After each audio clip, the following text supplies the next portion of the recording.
Hello, everyone.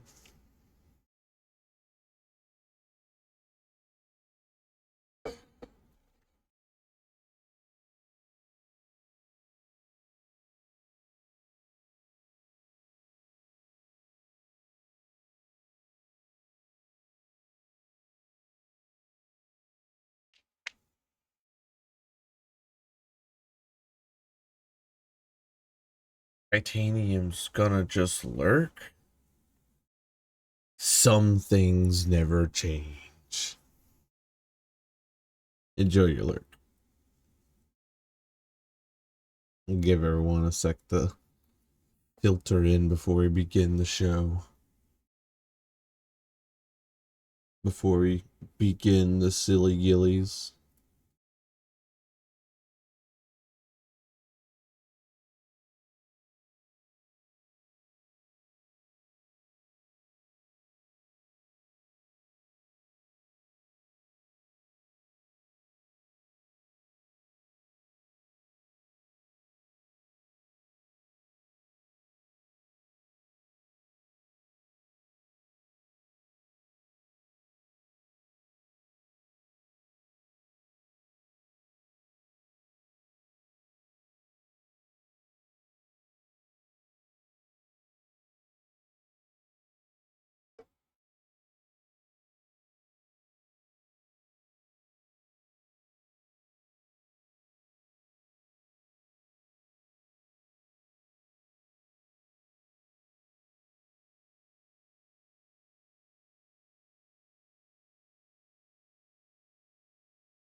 Welcome in, everybody. Welcome in. Welcome in. Welcome in.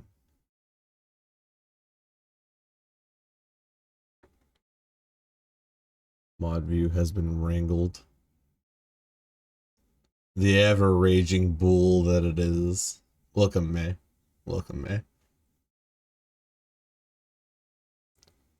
Think we are just about to the point where everyone should be escaping the terrible forbidden lands that is Adland.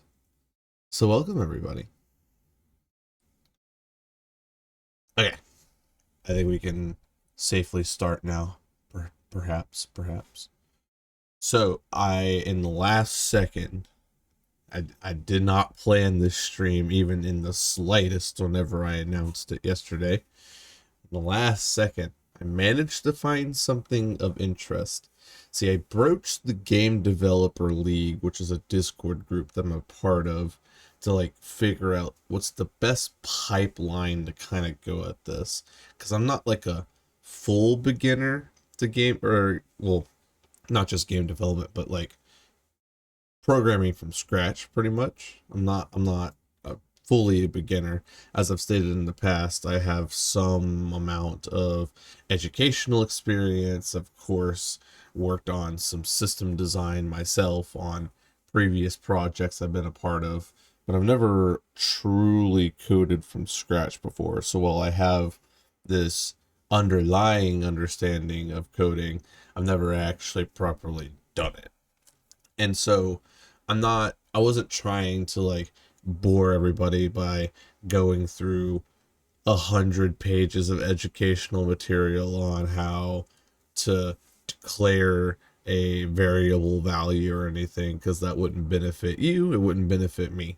But I needed something to guide the course of what we're going to be doing game development wise. And I think I found something of interest. It's called the 20 Games Challenge. And the idea is that you got a list of games that you need to create with no tutorials. Though you're still allowed to ask questions on Google if there's anything specifically you need help with. And yeah, you just go through increasingly difficult games to make, and the idea is by the end of it, you should be able to make your own game. uh Results kind of vary depending on the person that you are, but it's sort of like the going to art class, recreate this art piece so you understand the fundamentals, and then you can start making your own art, kind of learning how to wield the paintbrush sort of thing. uh so yeah, that's what we'll be doing. I think I would like to go through this challenge and make some Vidjima games with y'all.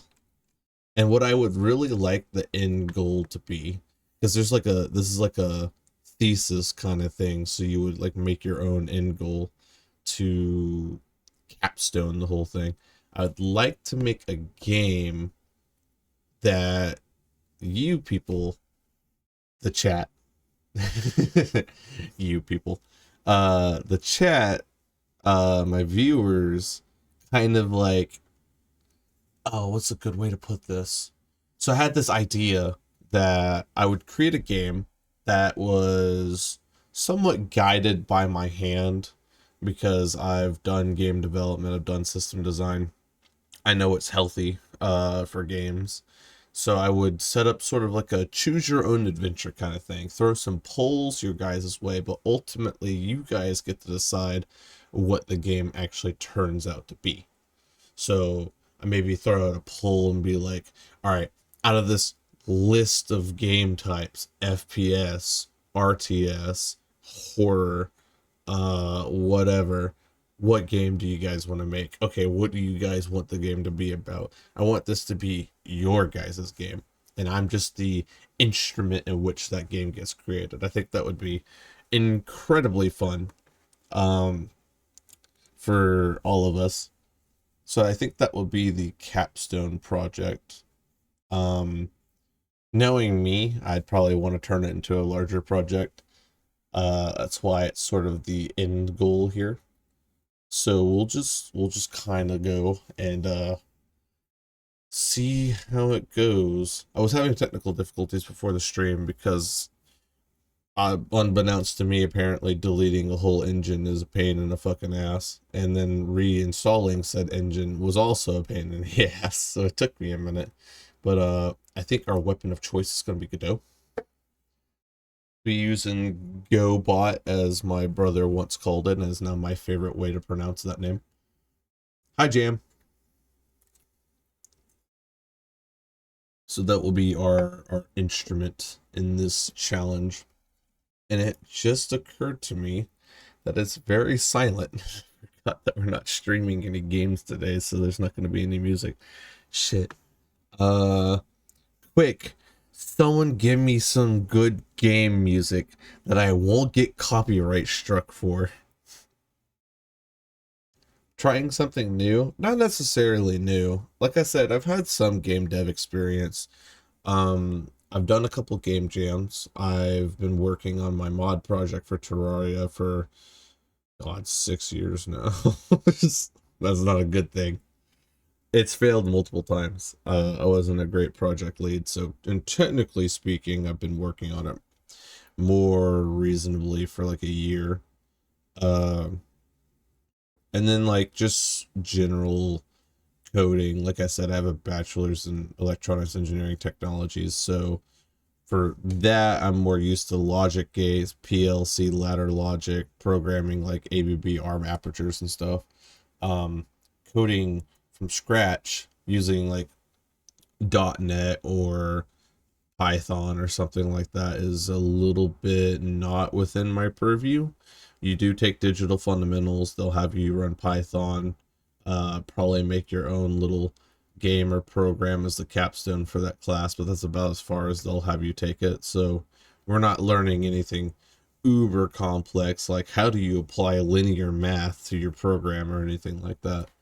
But that's what we're here to learn today, pretty much, is how to go further than digital fundamentals and apply that to game design.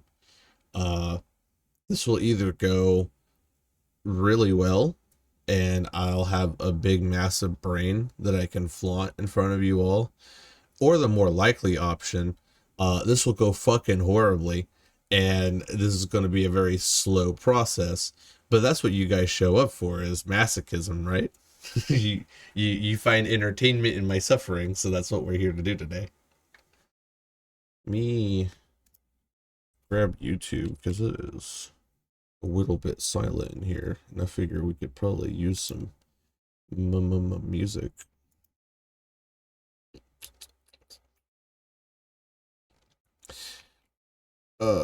I need silly gilly gaming songs that I won't get punished for using.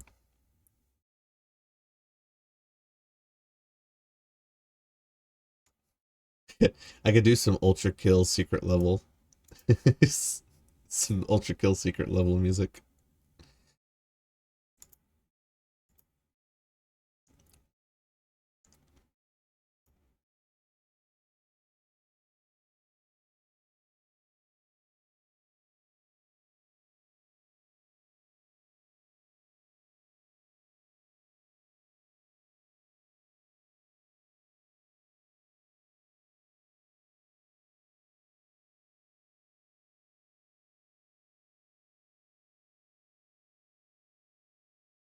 Which one?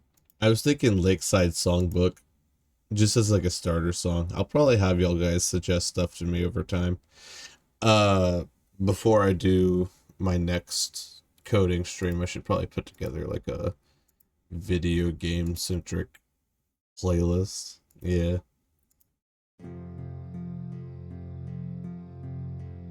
You need to get turned down. On my headset, at least. My Chrome should be on the same level as video games, so it should be like as if I was playing Ultra Kill for you guys. But do let me know if it needs to be turned down or up.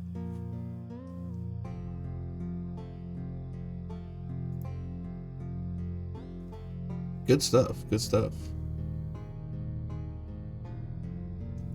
Now it's not like dead air. Okay. Anyways, so with all the explanations out of the way and what we're doing, we'll be doing the 20 games challenge. I think we get a list of 10 games before we have to start making our own, pretty much. Yeah. So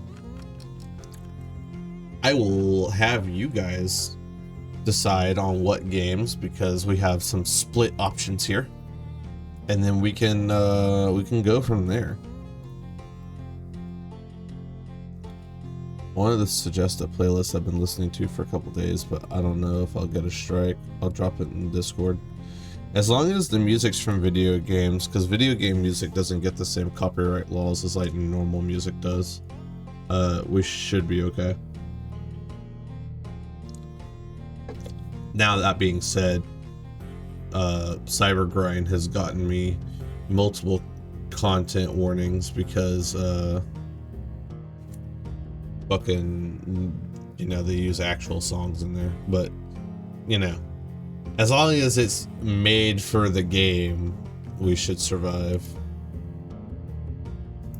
But yeah, go ahead and drop it. I'll skim through it, see if there's any problematic songs, and then if so, we'll just run it. We'll just shuffle it up. Anyways, welcome everybody to my Lucy tortures himself by trying to do something that he's not well practiced on, and will probably humiliate himself in front of everybody. Everyone's favorite show. So for, I say that, but like, Squeenix can and will bonk you for using their music outside of their games. Well, they're a bunch of a-holes then. Fuck Squeenix. That's also a weird thing for them to do, because I've been streaming Final for like the past couple weeks and I haven't gotten anything from their game. But to be fair, no one cares about A Realm Reborn, not even Squeenix, so. Well, I say that, they actually remastered it somewhat recently, like a year or so ago, so. They still don't care about my Bahamut raids though, those fuckers. Anyways, we're getting off topic. So it looks like for options on game 1, we have Pong or Flappy Bird that we need to recreate. So I will let that be a decision among chat. If you want to see Pong or Flappy Bird get remade, it's definitely not happening this stream. Whatever the decision is. Oh, it's like one of those like long form videos. It's not like an actual playlist. Let me just scroll through here real quick.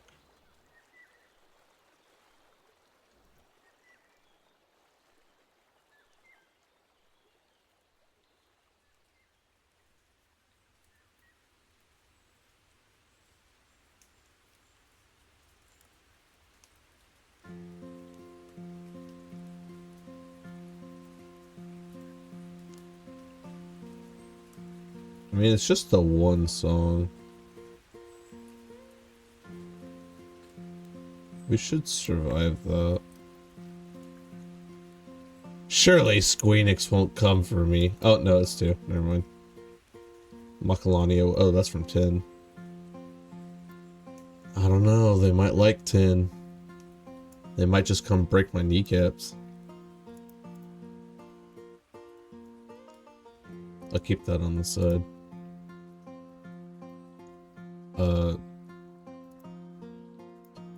YouTube? Where'd my... Why'd you... It took my hot bars. YouTube, you son of a bitch.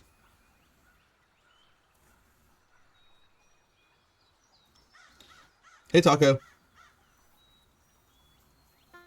Pong seems cool. I vote Pong. No clue what the vote is, but I agree on Pong. The vote is what game we'll be recreating today in Godot. So it's a choice between Pong and Flappy Bird, but it looks like majority is just going to be Pong, so you might as well just choose the winning team.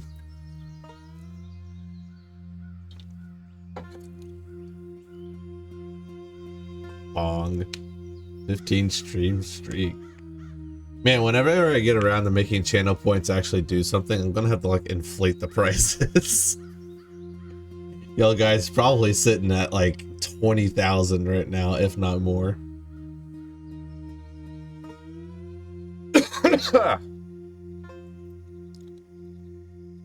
$16K, yeah. Knew it was gonna be roughly in that area.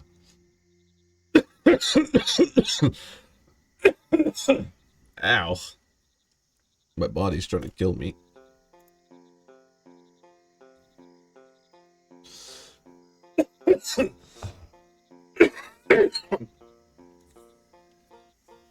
Oh. That sickness from a week ago has still not left my body. I'm still like hacking things out of my lungs. Fucking pneumonia, man. You're like sick for like 4 days, and then like the repercussions of you being sick last for like 3 weeks. It's fucking bullshit. Anyways, so we'll be doing Pong. Game page. Oh, okay. So it's like a... Let's see here. History. Right, so these are our list of goals that we have to complete before we can move on. So we have to create an arena with 2 walls and a divider, add a paddle on either end of the playfield, use player inputs to move the paddle up and down, add a ball that moves the playfield and bounces off the paddle on walls, detect when the ball leaves the playfield, assign a point to the player who scored, track and display the score for each player. And then we can write an AI script that can follow the ball so you can play with only one player. And then add a menu and allow the player to reset the game, add some basic sounds, play a sound every time the ball collides with something and every time the player scores. Okay. Light side, it went away. All right. Time to use your copyright infringement forest playlist. We'll We'll know if we get punished for it or not if my Twitch account gets vaporized overnight. Well, I'll let you know how that goes.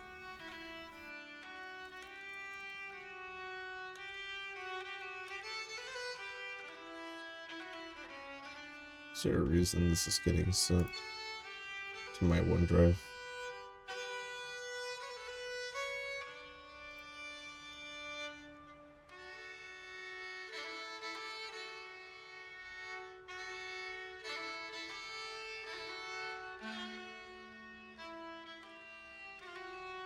There we go.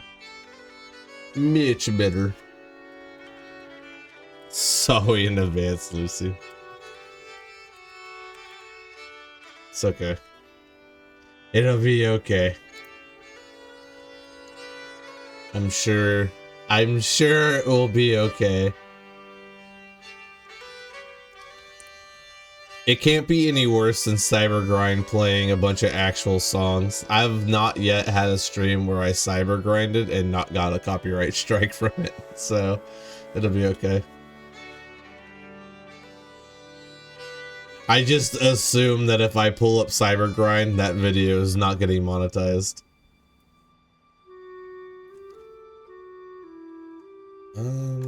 This would be all done in 2D, right? God, it's been a while since I've actually like poked around in Godot. I gotta remember how it all works.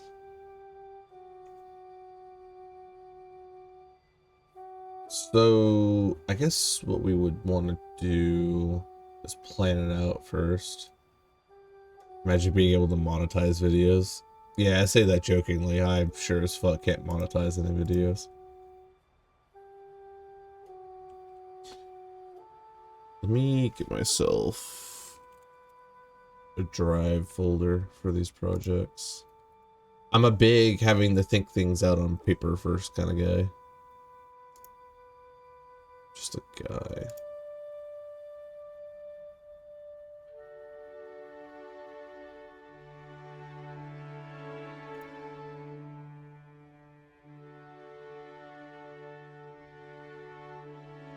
I am just a guy.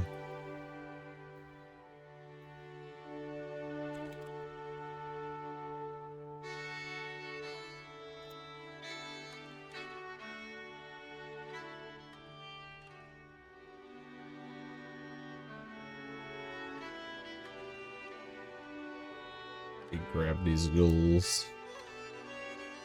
Yoink. Okay.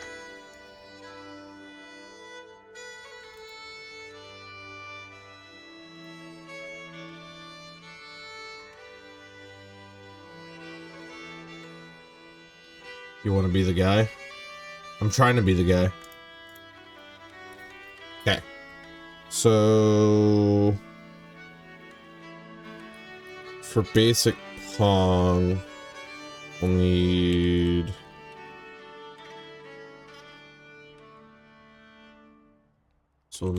score borders or something along those lines,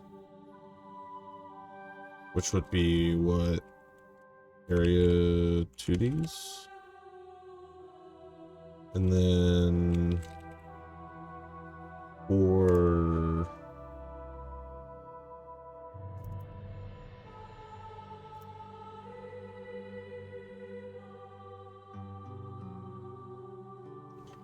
the player would be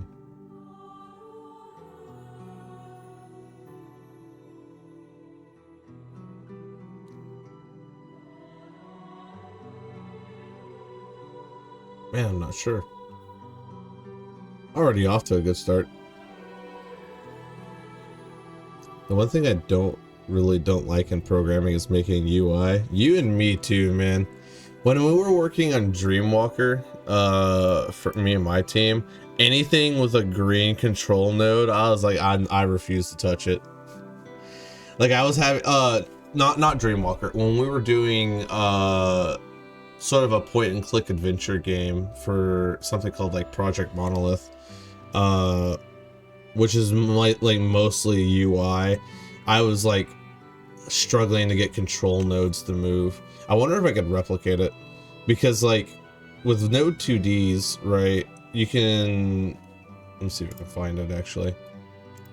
Yeah, you can change the position, rotation, skew, scale, and all that right here, and it'll move however you want on the screen perfectly fluidly without any muss or fuss. But these fucking control nodes don't work like that. Just got a layout, and then the transform is under that. Then you get container sizing, and then you have to deal with the fact that you can't move all this or control all this because it's based on the parent node. So like, for instance, if I gave the node 2D some like shape, I think you would do that by, let's see here, yeah, collision shape. And then that would need a, trying to remember. Needs like two different things, right? Yeah, area 2B. So I gave that like an area 2D.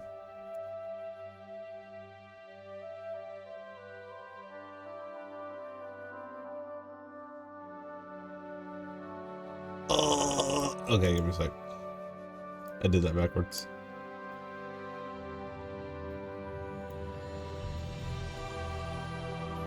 So I gave that an area 2D, and then, yeah, it would be collision. Did a collision shape.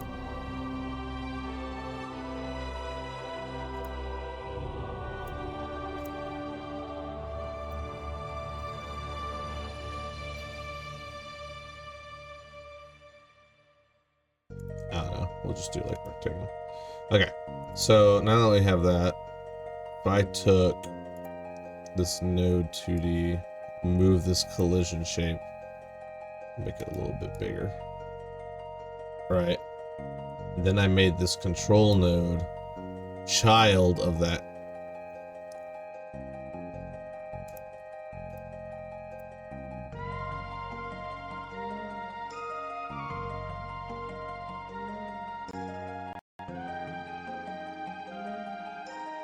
Now I could change the size, and then the position, right? I don't know, do like 180. It's based exclusively off the collision shape. And for whatever reason, when I would run the project, it would snap back to where it was, completely ignoring the transform. And it was like driving me fucking mad. Like it just wouldn't work. So I eventually ended up just deleting all these control nodes and just making them node 2Ds, because they just worked a little bit better. I don't refuse to touch it, but I'd rather do anything else. Godot's skill issue. But alas, I'm biased. I really don't like Godot. You and Michael, your game maker love. Look, some of us are loyal to a fault. And I do love me some Godot. What song is this? Secret of the Forest, Chrono Trigger. Yeah, what May said.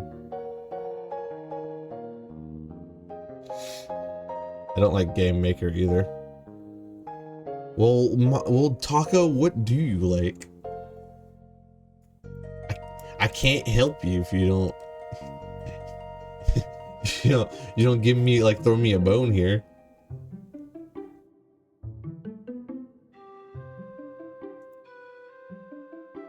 Nothing, because I'm evil and tired. That's fucking valid. Anyways, back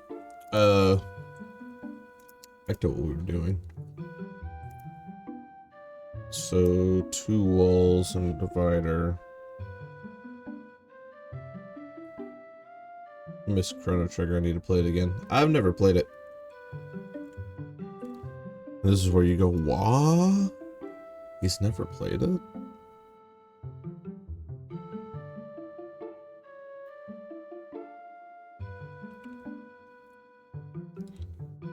The divider is mostly for show, right? If I remember in Pong, it doesn't actually do anything. I need, like, more visual here. Maybe this isn't, like, the best way to do this, actually. Hold on. I got a better idea. I'm about to bust out some, like, ancient text here. Oh, my eyeballs. You need to be dark mode. Docs escapes it because they don't have a dark mode. The rat bastards. Okay. We make a big thing here. Take this. We're just gonna eat all that in here.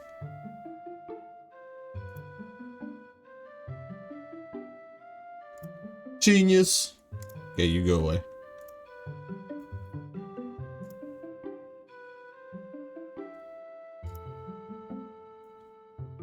We'll just delete the drive folder.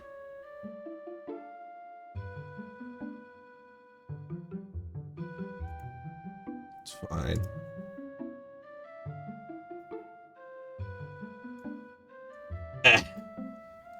Perfect. To be honest, I didn't enjoy using any engine so far. Unity was the closest, but it's kind of dumb.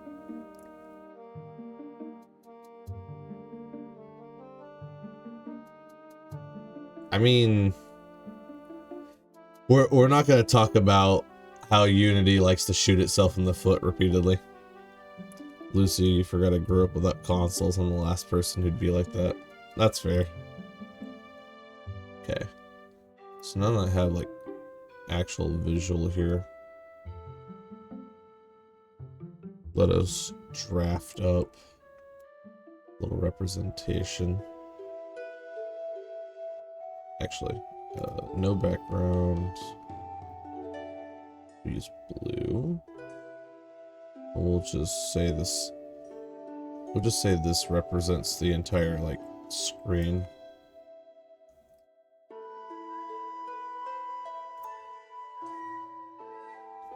I played a bit of Chrono Trigger back in uni when I had a cracked PSP with a lot of emulators. I've been interested in Chrono. I do like turn-based RPGs, but I've just, like, I guess never really had the opportunity to play it.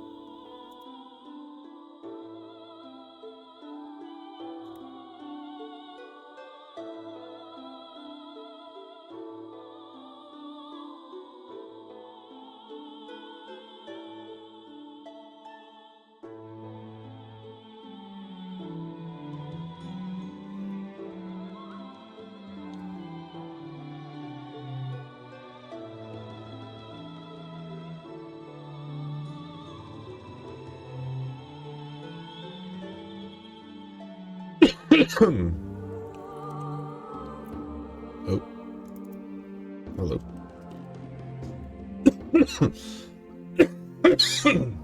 God damn. What is happening to me today?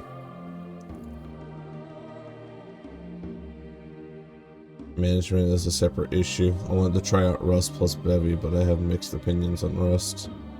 I really don't know anything about Rust, to be honest. I can't have opinions on it because I don't know anything about it.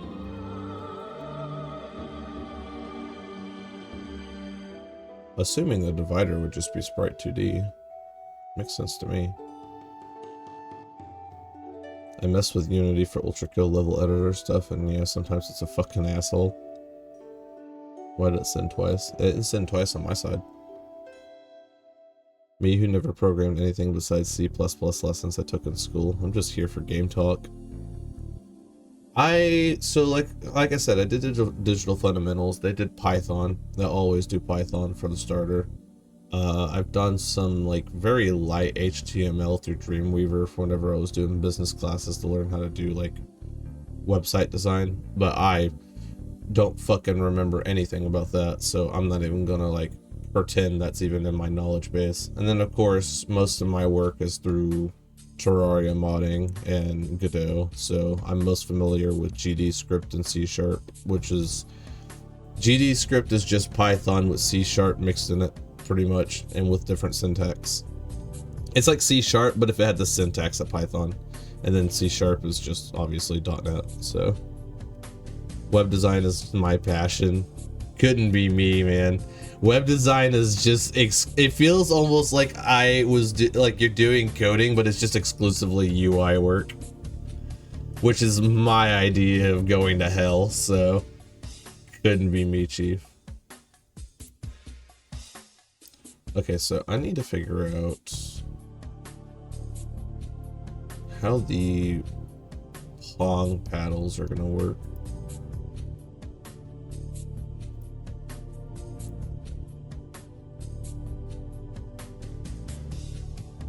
So that's the main question here.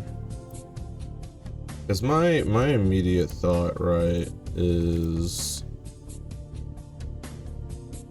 what's it called?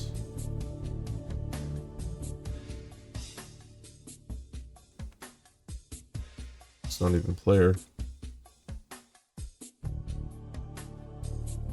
I know there's a way to set it up so the player can control it, but I really don't remember the node.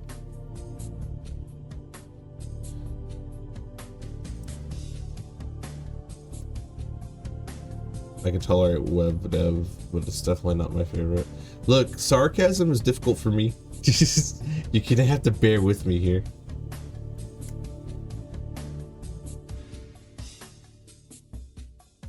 We all know this about me. Everything flies over my head. Let me update the title of the stream real quick.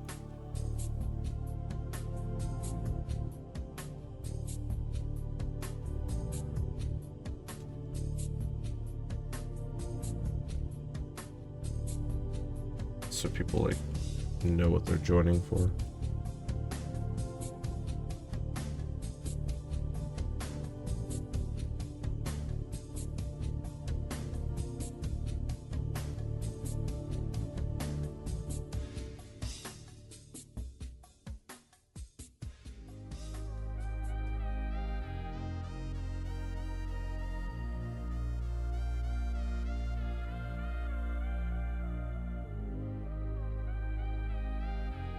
Okay.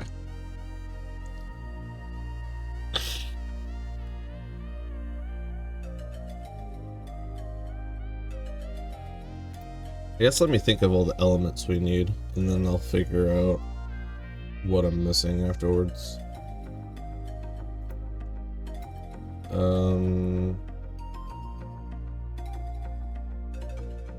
So we would need like at least 2-digit scoreboard on both sides, presumably.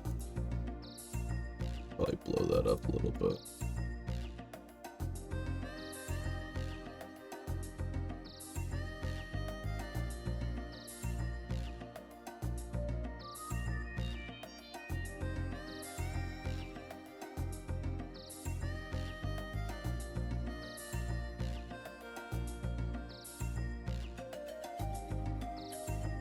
And that would be like a label, I assume. Presumably, one would assume.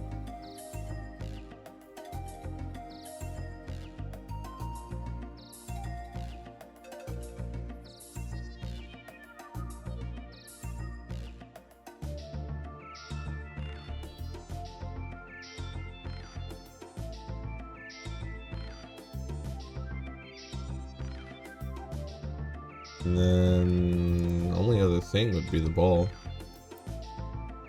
You're a little big. Be small. Maybe like down here or something.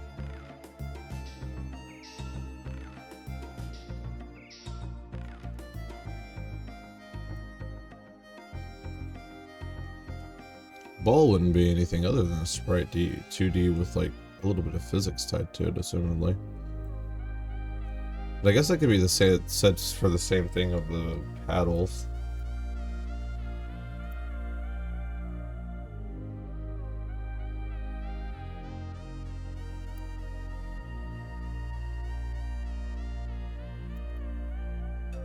So we'll just say sprite 2D question mark. Would be kind of my assumption, I'm not sure. That's kind of just the basic setup. Let me get a picture of Pong real quick.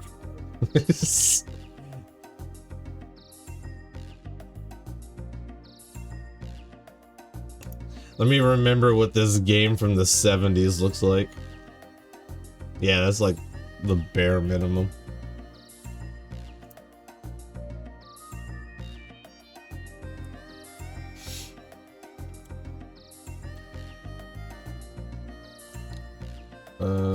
Do I have Pascal still installed, I wonder?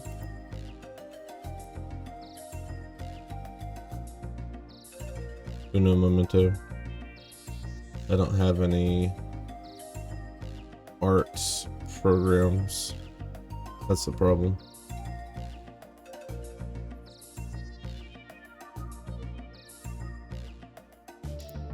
Well, it doesn't really matter because it runs off browser, so we could just do it that way.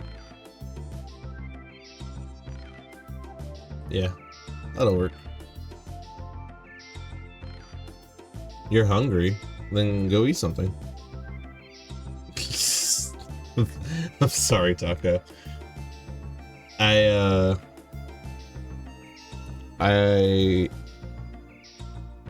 hope you are in a position where you can eat something, and if you are, then you should eat something.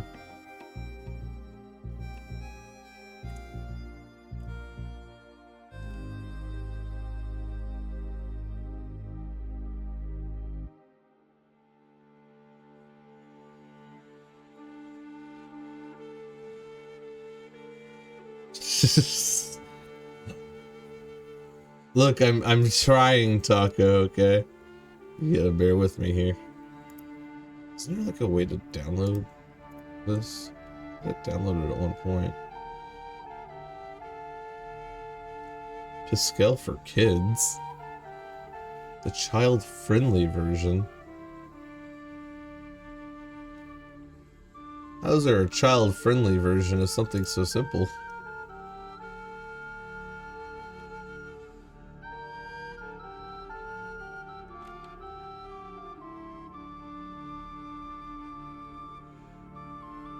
I'm going home. I'm just complaining for the sake of it. How could you, Taco? How could you?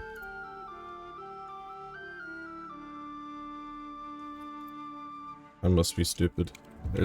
I know there's a way to download it. I just can't find it.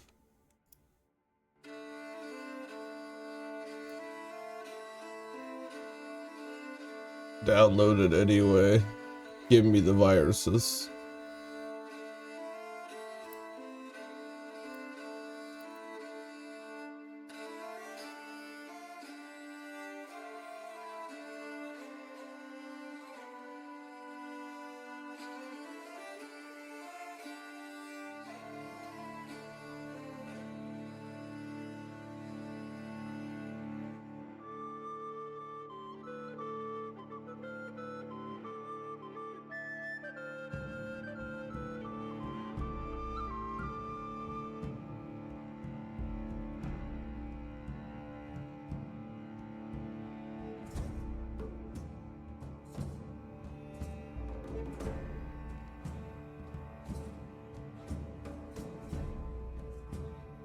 I'll eventually give that its own folder, but I just need the shortcut.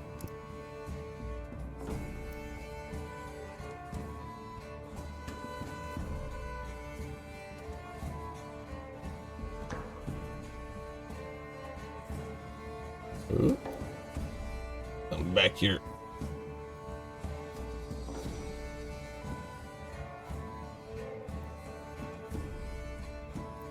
molecule.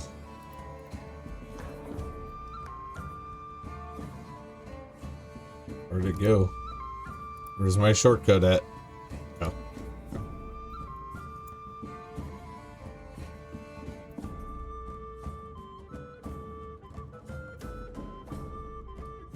Okay, there we go.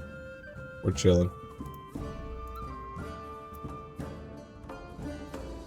Decepticon, get out of my stream. You rat bastard.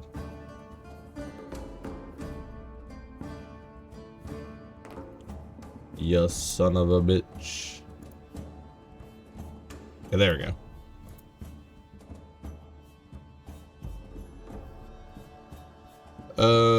Right.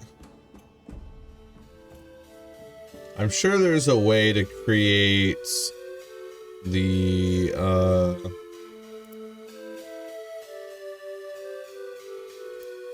sprite in a way where I can get it to stretch across the stream, or not the stream, the screen, without having to like draw the entire sprite.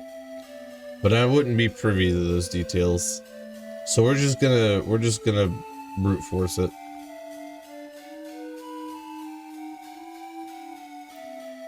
By just making a really long boy.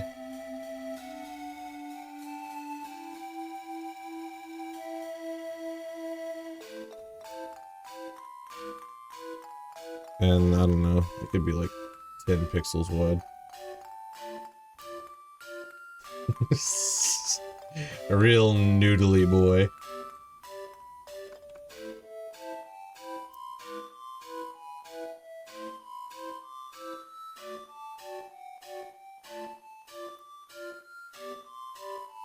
We'll make it pure white.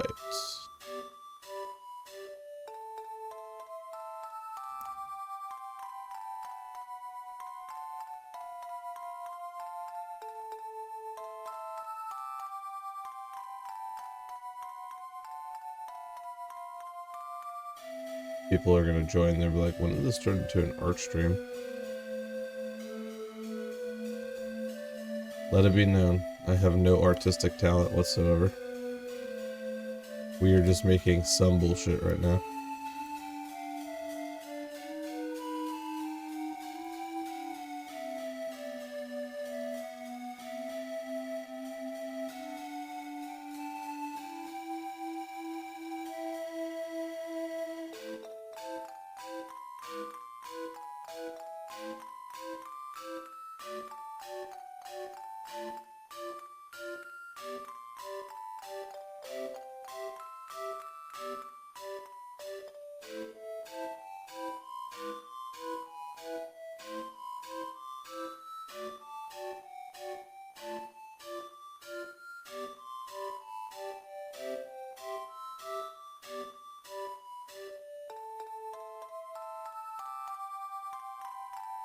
Oh hey, the IRL RNG gave me the better trend today. IRL RNG. That's a term.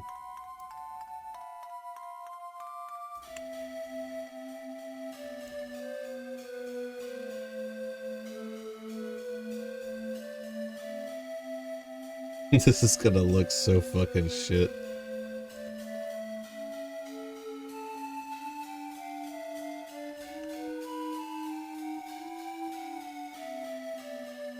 It's genius. I hope you guys know that this genius in 10 games is supposed to translate to something like Doom. That'll be interesting.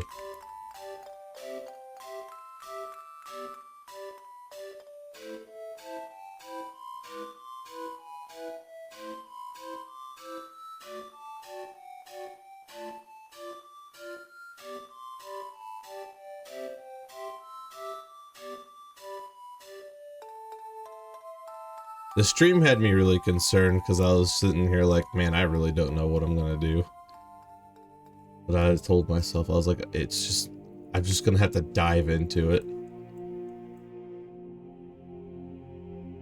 Also, uni starting at 12:30 tomorrow. No morning classes. Must be nice. I don't know if I ever had a semester where I didn't have a morning class.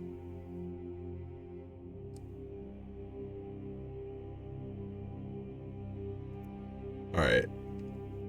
I'd like to export my Fire PNG.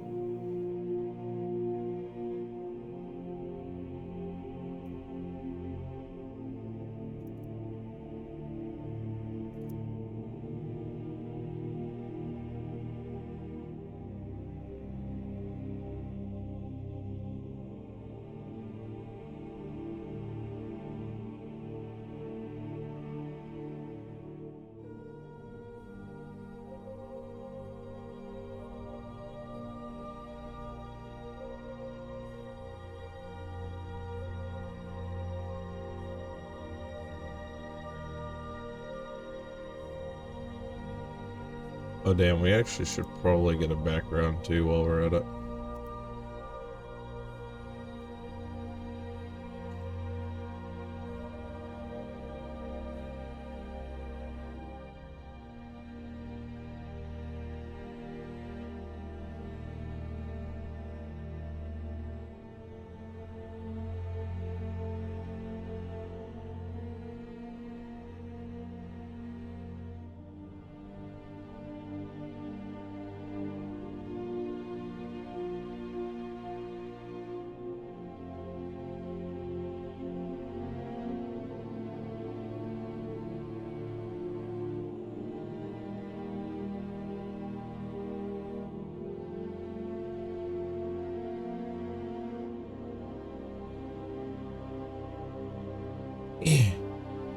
There we go.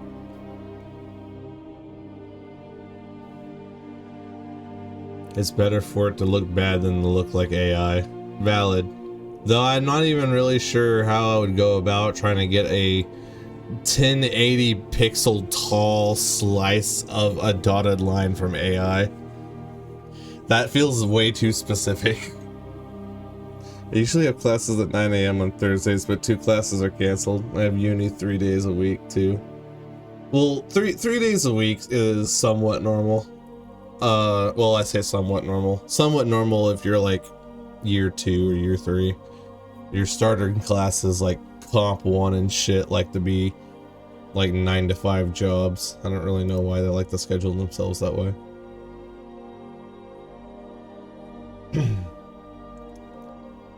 It's a pain in the ass, that's for sure.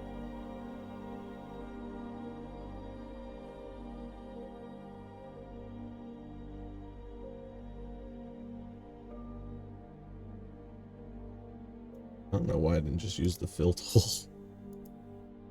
I'm gaming. One big old black box coming up.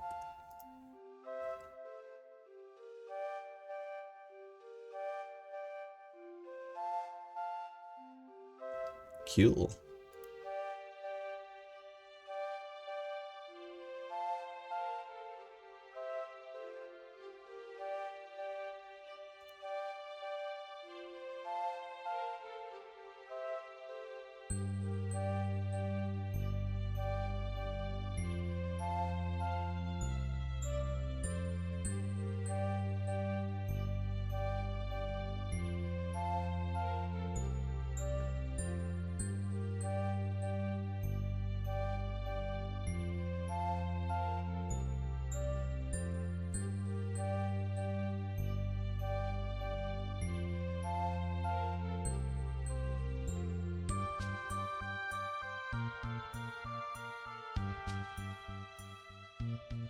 Oh. Right. Methinks the project file isn't set up correctly. The window. Let me just correct this real quick. Oh wait, wrong way. Fuck.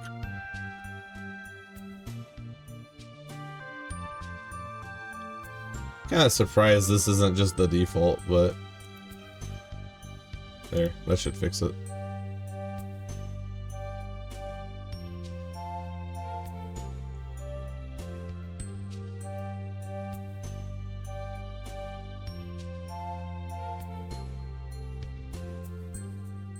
Let me get the grid out here.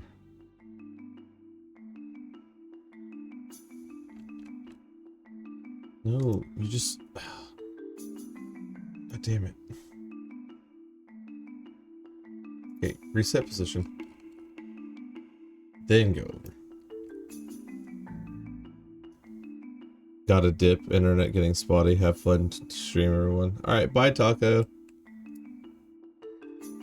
No, it did it again. Son of a bitch.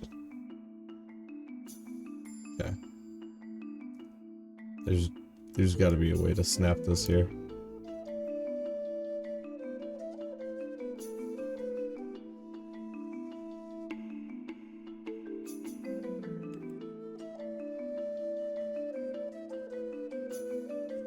Why is it not centered on the boxes? God damn it.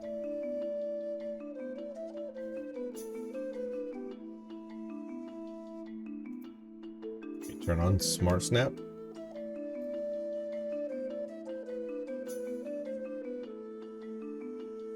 You okay, May? That worked, I think. Smart Snap to the rescue. Cool. Okay, we have a black background. Let me get that sprite 2D in. Divider.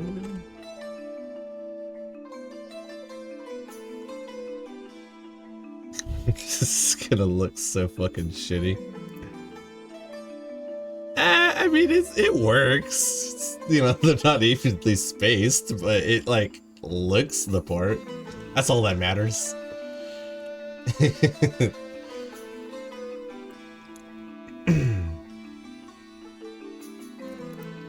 me get my Pong reference picture. I mean, bare bones Pong. That's kind of pretty much it. Grab some labels.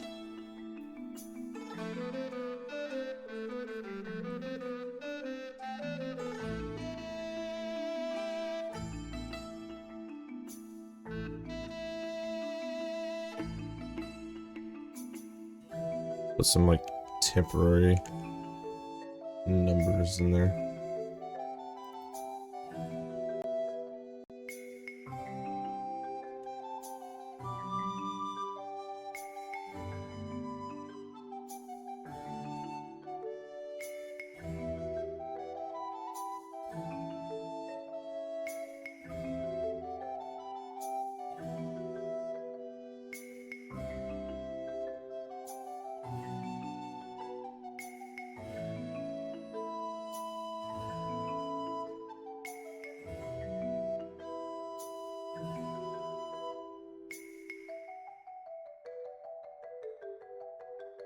And then take the position. We just remove the negative value and it like flips, right? Yeah. Well, like kind of does. Not perfectly, but we'll just drop like 100. Yeah, that's good enough. That'll work. It's mostly in the right place.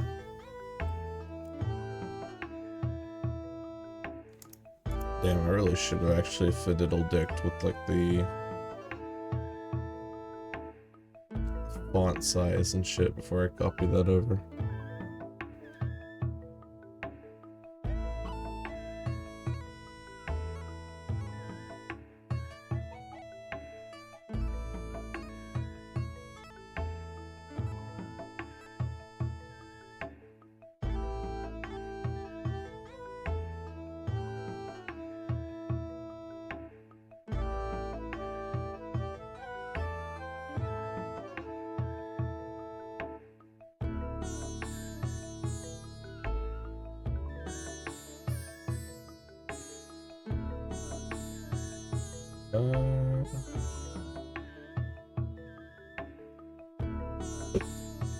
You know, I'm not sure how to increase the the font size. That's kind of a problem.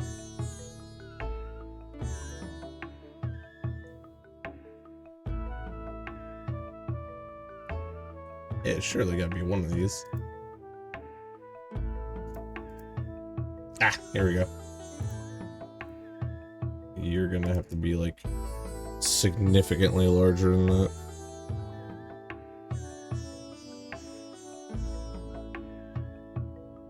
Let's see what like 64 looks like. Yeah, yeah, that works.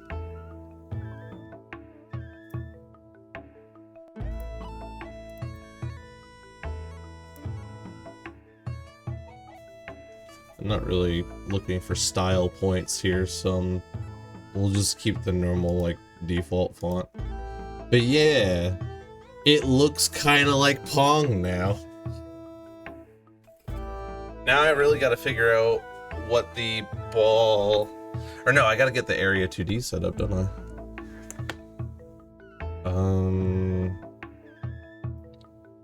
For when the ball hits outside of the arena.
That should work.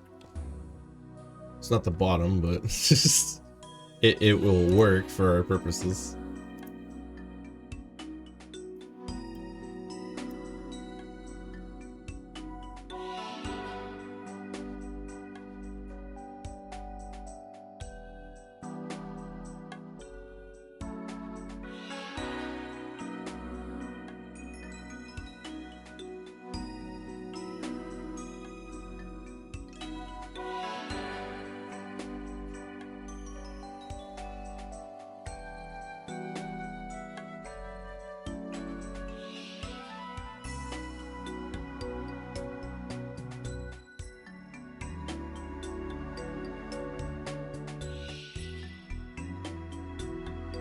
Oh, right. Wrong direction.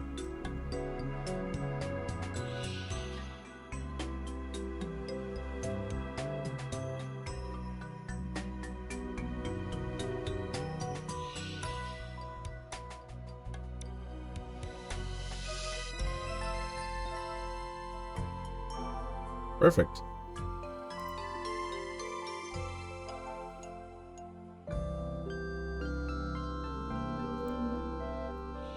Now we're just gonna create something kind of similar.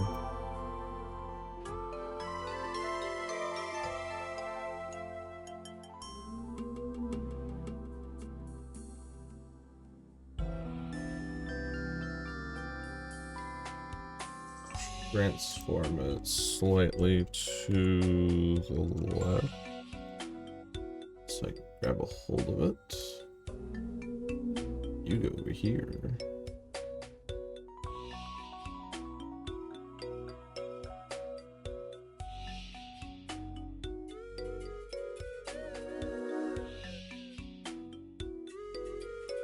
I gotta say, May, the playlist, fire. I'm fucking with it.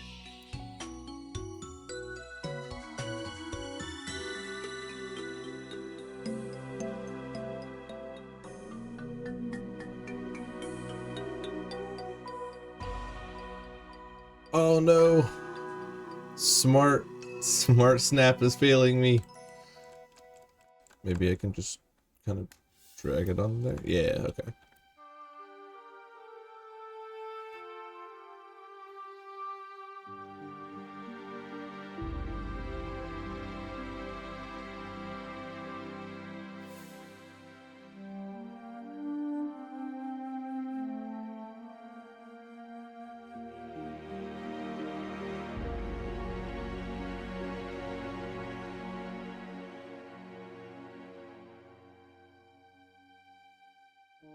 What?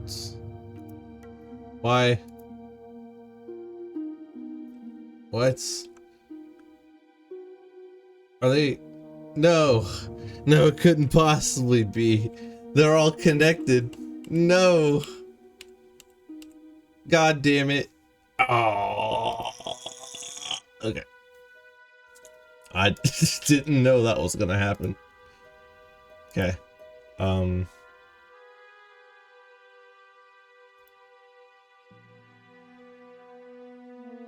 not gonna lie, that's a little bit wacky actually. So if I reshape one, it reshapes all of them.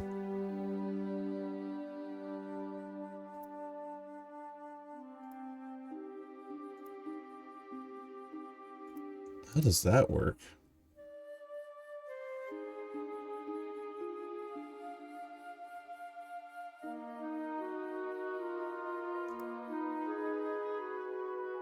They're separate instances, so how's like, what?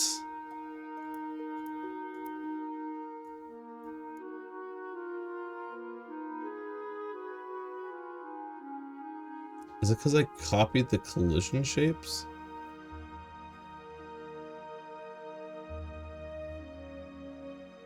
That's so confusing.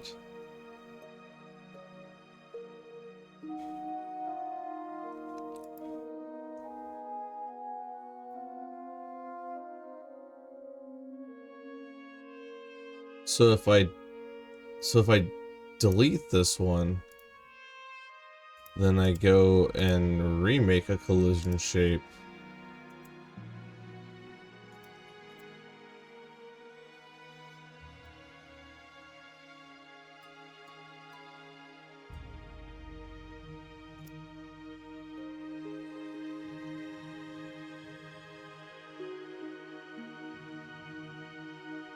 I can do whatever I want with it.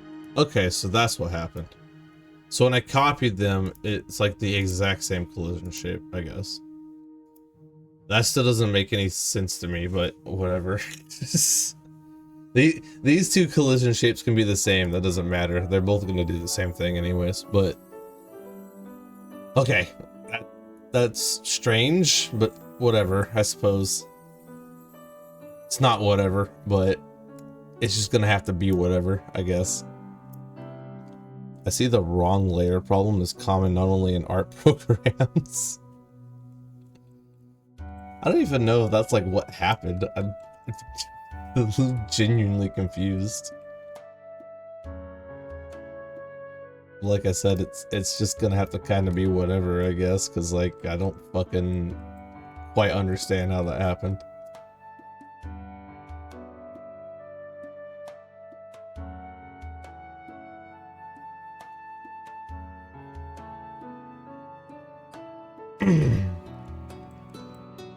Might need a little bit thicker than that.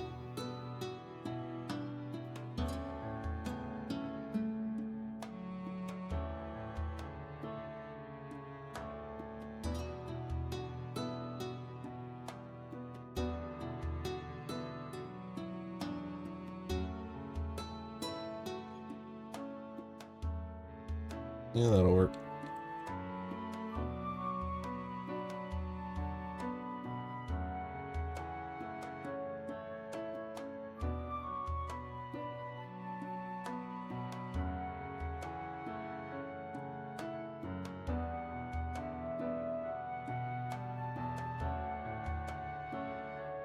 Okay. And then if I copy and paste, it'll do the same shit again, but that's fine. It doesn't need to be different necessarily. It just needs to be a different instance. That's all that matters. At least I hope that's how that works. Otherwise, we're gonna have some problems later when I script this.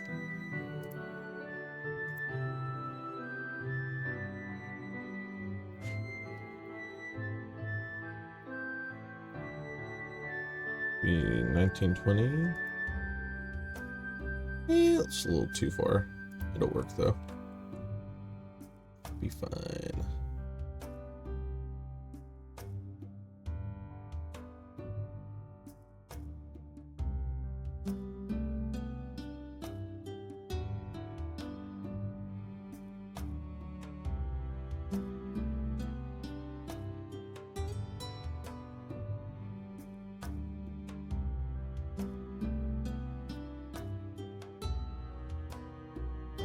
Okay.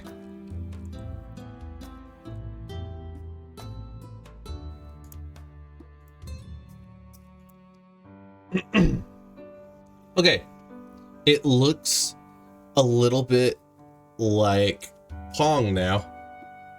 Just, you know, it looks like it. Now we gotta make it. Well, no, we still need the paddles and the ball, but like, it could be worse. I could trick someone into thinking that this was Pong.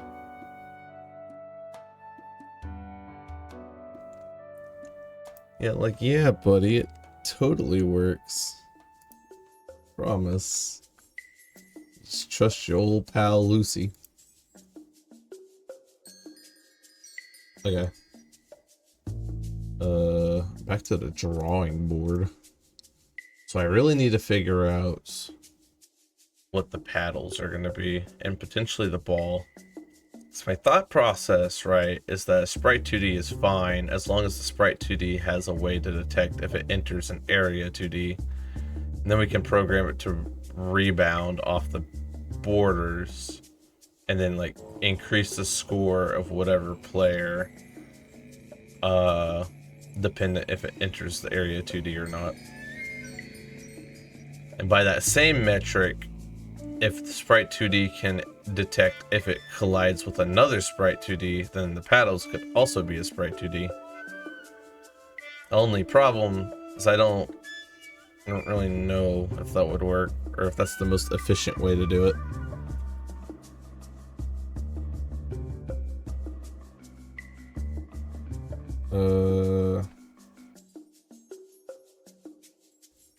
I guess for starters, we should probably make a ball and paddles though.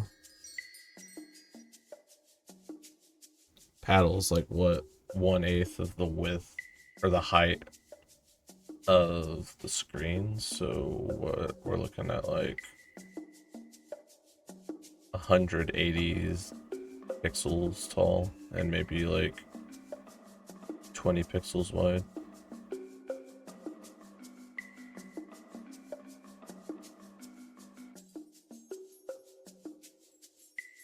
Something along those lines. Give or take, give or take. Tried and true fuck around and find out method. Yeah, the whole point of this is no generative AI, no tutorials. We fuck it, we ball. And according to the video I watched on the 20 games challenge, every game should take at maximum 20 hours. So the fact that we already have something Pong looking and we've only been in this stream for an hour 15 is great. So if it's not broke, we're not gonna try and fix it. I'm sure any actual game developer that joins the stream is gonna look at this and be like, what the fuck is Lucy doing? But they're not here and they can't stop us, May. So this is what we're doing.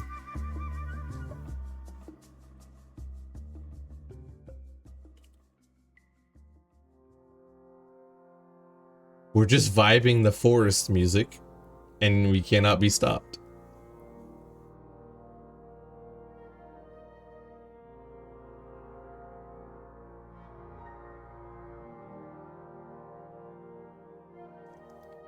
And then the ball.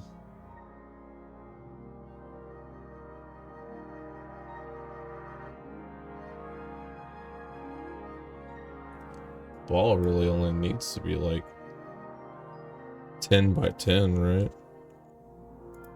Doesn't have to be entirely all that large. Oh, I'm not resizing it. Whoops.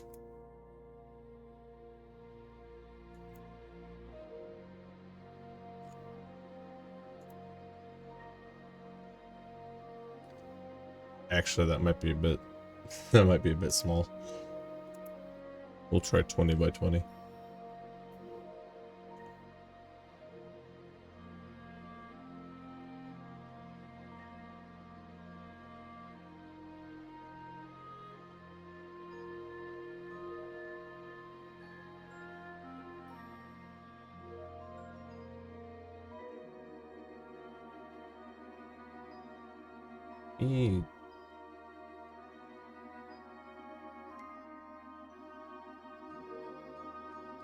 I mean, that's a decent size. And how big's like the ball?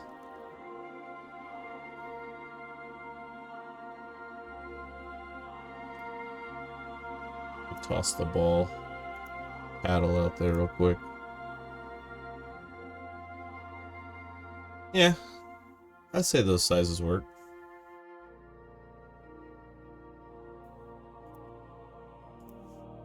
Self-taught on both drawing and English. You never start out perfect.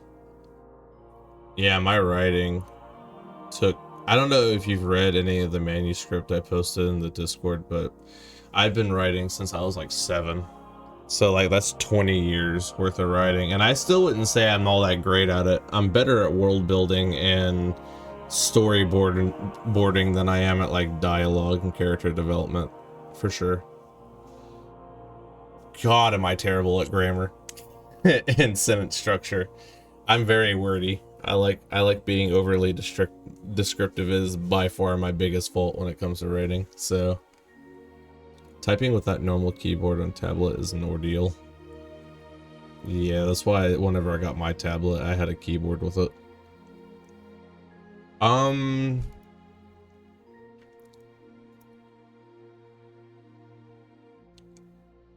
kind of want to try the Sprite 2D method. But man, my gut is telling me I should Google what the best method is to do. If there's like better alternatives. Because if I program around the Sprite 2D and then it doesn't work, that's gonna be like... I'd have to just essentially redevelop Pong all over again. Let me see...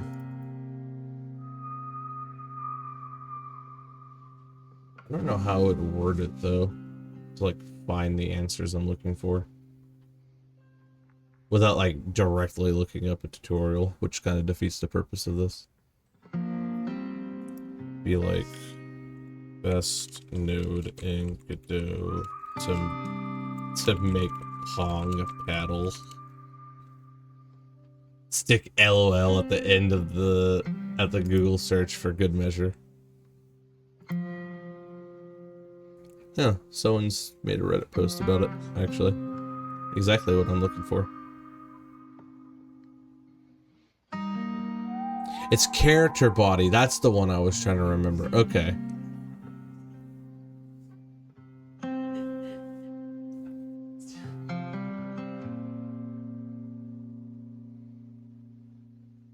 Okay. That's the only answer I need. Okay. We're so back. Yeah, character body. I thought it was like player body or something. That's what I was trying to look up earlier. So... what are we missing? All right, collision shape.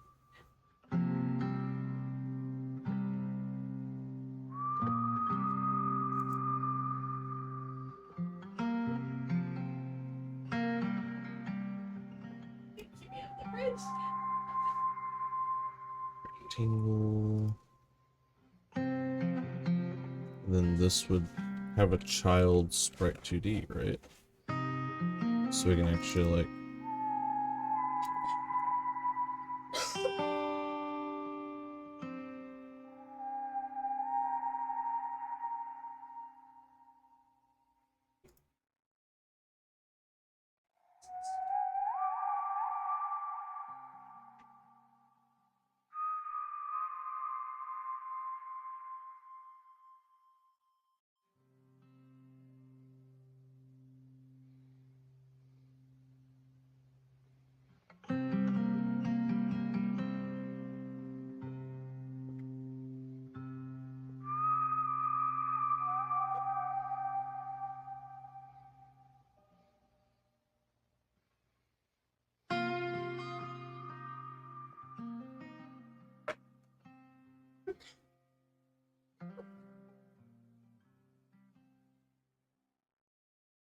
oh, maybe the texture should be like a child of the collision shape. That would probably make more sense.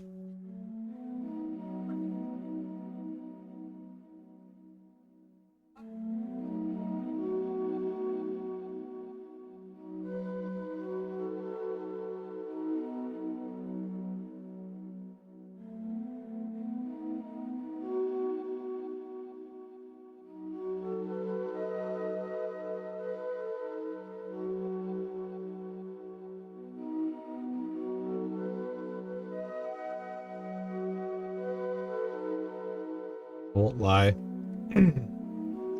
This feels slightly wrong. Oh, I moved the texture. Okay, let me just... Oh, it's still... Okay. Let me... Okay. So, I think I might have been doing it a little backwards. So we'll do the sprite 2D first. Call it player 1. Then we'll add player body, not player body, fucking, god damn it, we just went over this. Character body. And then we'll grab collision shape. Be a rectangle. Then I go over here, throw the paddle PNG on there. There we go. Now I can like drag around the PNG and not have to worry about the fucking thing going crazy. Okay.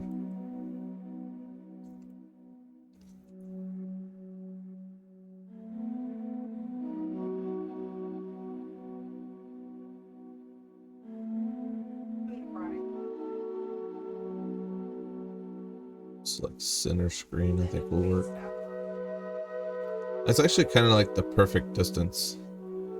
Actually, this is really good. I like this. And then the collision shape. Just gotta stretch that over top of it.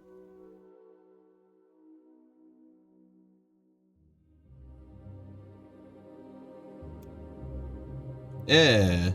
Now we have a paddle. Okay. We're getting somewhere.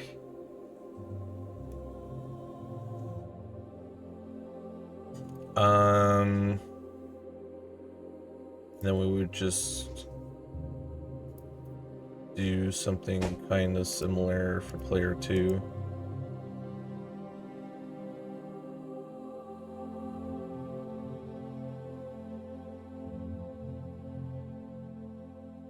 Except we want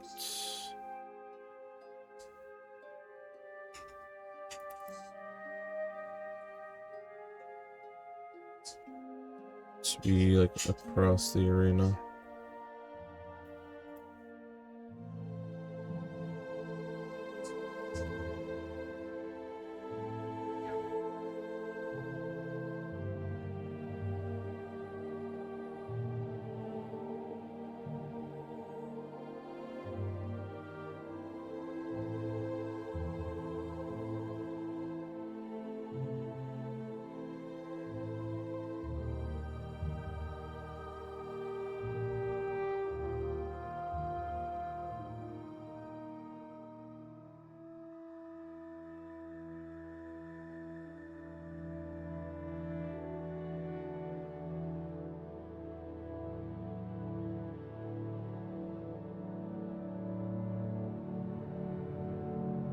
Kinda sorta eyeballing it here.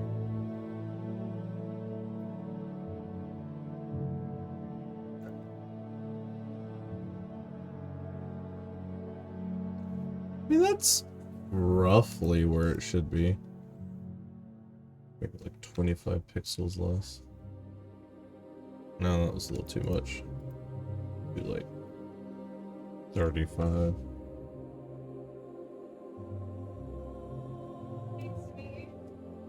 $40 perhaps.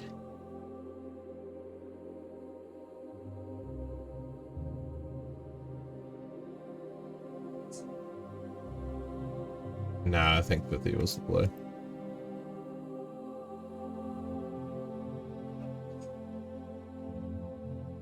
There we go.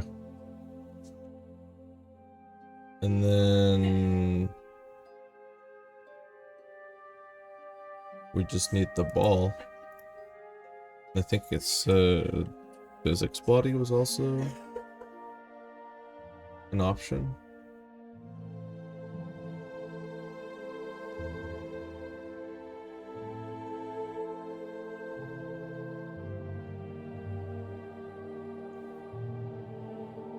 We could try physics body.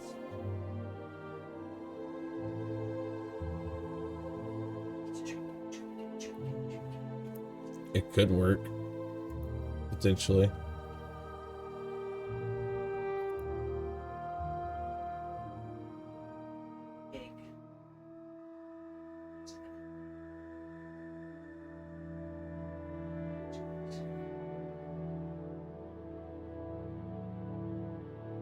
Maybe.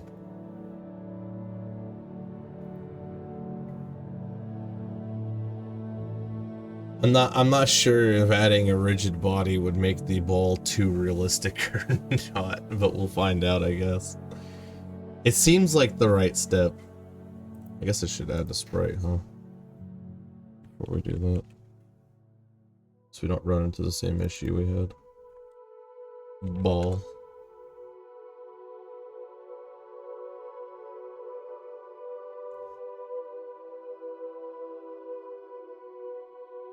Collision shape. Rectangle.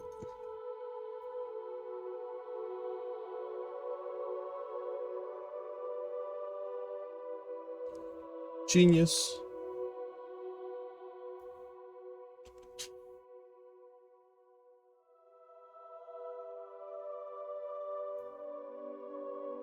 Kinda need this to just be like in the middle of like the play area.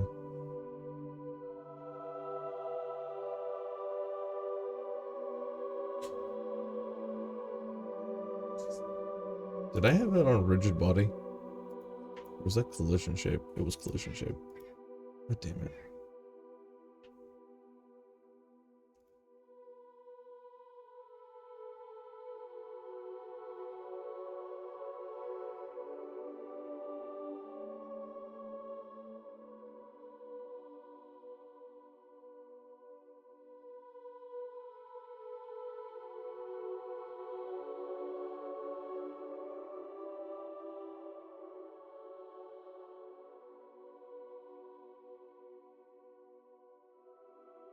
Too far.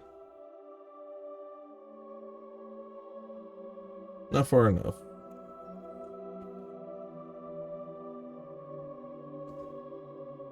Oh, okay. Hold on. Shit. You need to like... Everything needs to be like locked in place.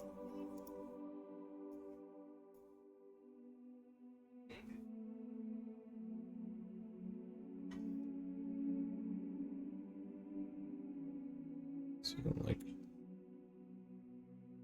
There we go. I can like move things around.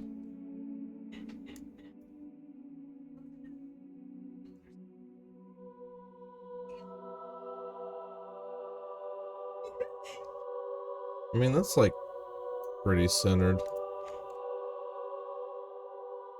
That'll work.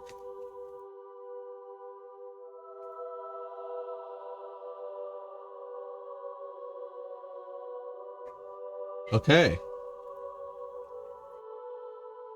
I think we officially have something that resembles Pong. uh, yeah.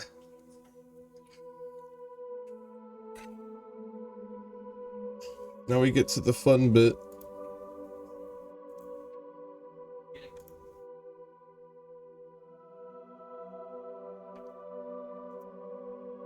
The real reason why we came here.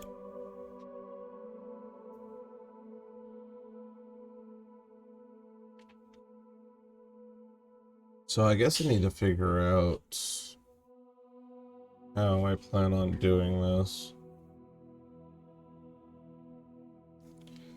Because if we want this to be single player, I'll have to do some AI work to figure out.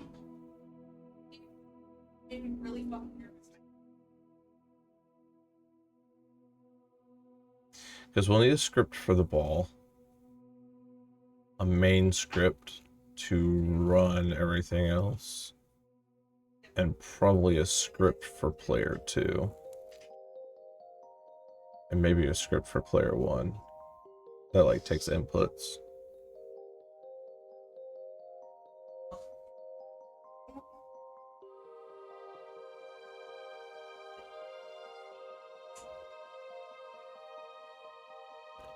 Alright, we gotta go back to the drawing board.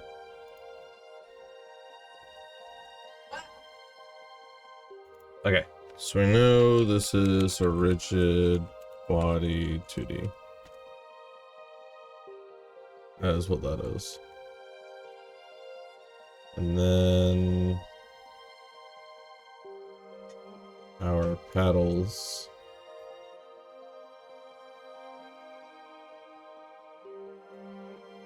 are character body 2Ds.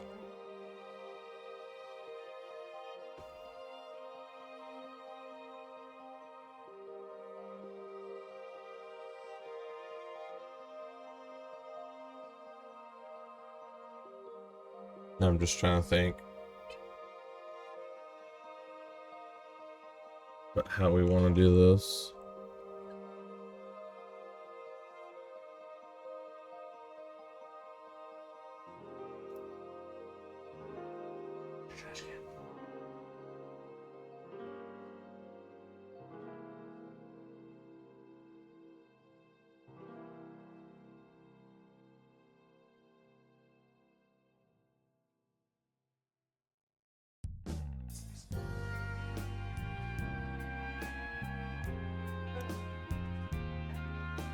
The music got groovy all of a sudden. A groovy music jump scare.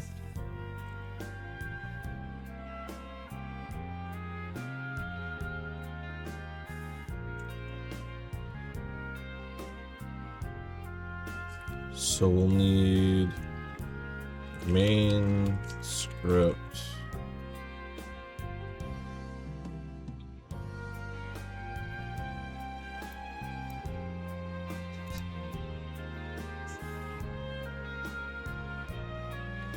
Handles.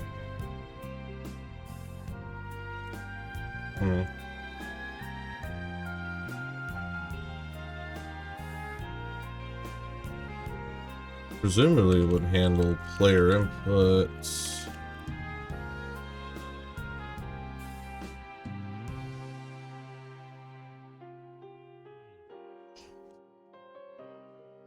I'm not sure if it would handle the other stuff though.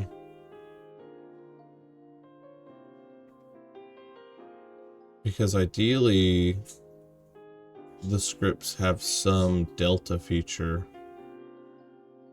that we'd be able to call every tick, and we wouldn't have to rely on main.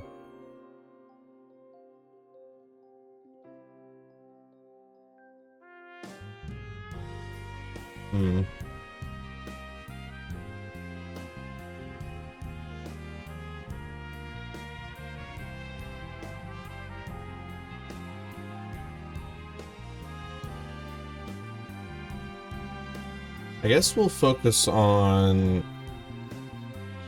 I don't know, maybe try and just get the ball to move around. Or maybe move the paddles.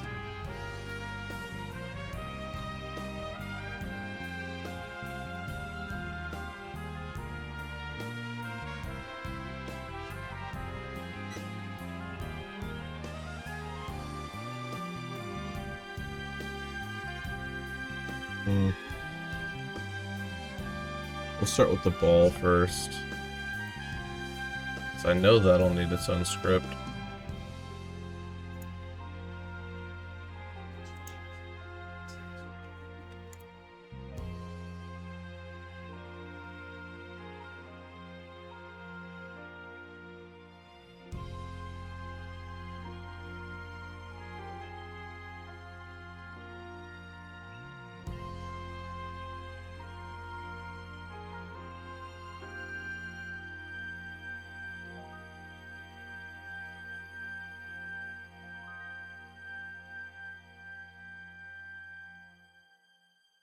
No, actually, I'm not sure if that would attach to the Sprite 2D or not.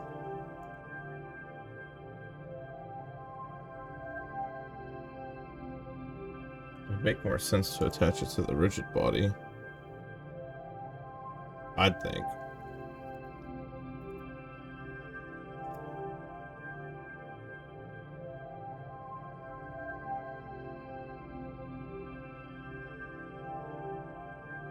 Major difference between trying to make it look like Pong and then actually getting the Pong to like Pong, you know? Probably won't need Piscal open any longer. Oh, my eyeballs. It's so bright. There we go.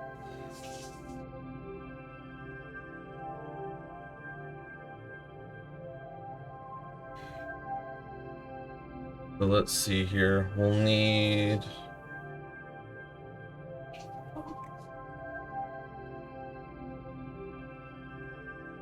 Ugh, I've been on .NET so long, I gotta remember how GD script works.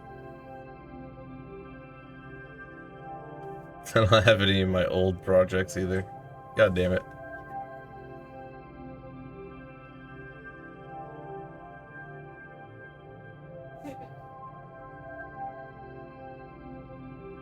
So we'll need...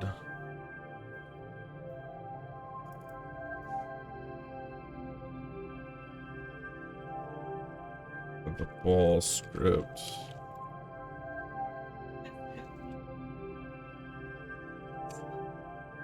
Probably some randomized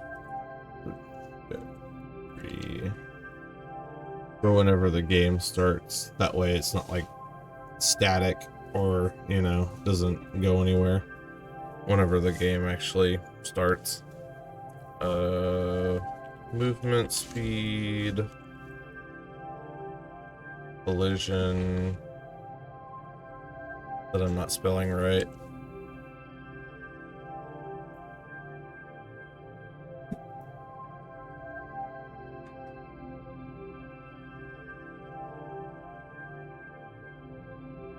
And then probably the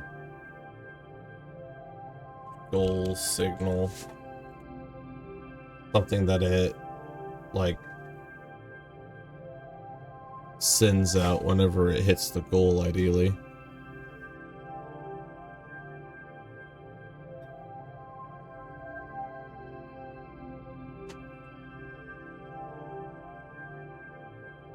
I can't really think of anything else that we would need in that script other than some like basic physics logic.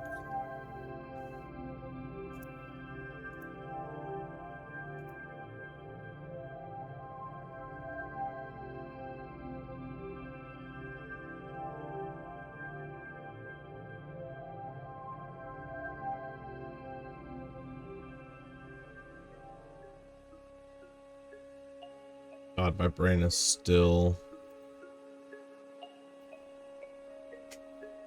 on like C# syntax here.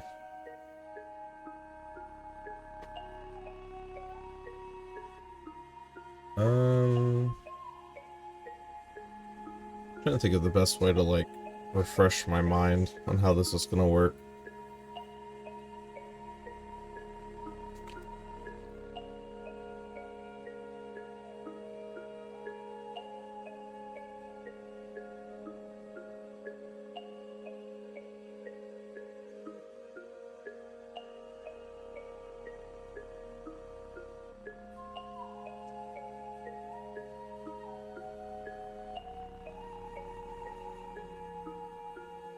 Let's get some like placeholder values here.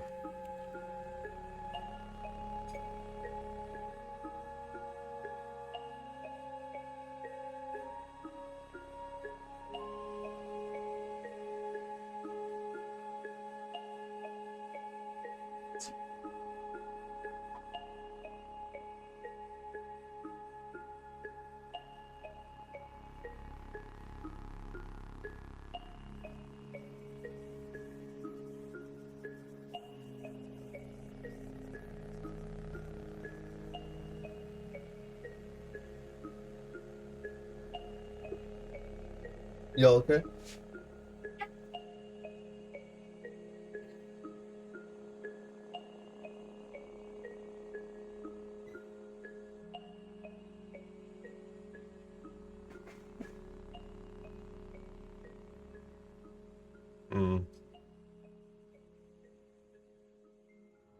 Maybe the paddle would have been easier.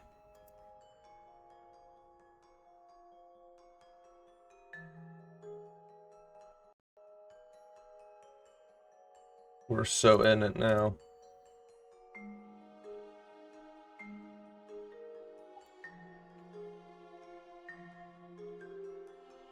Your table, it's broken?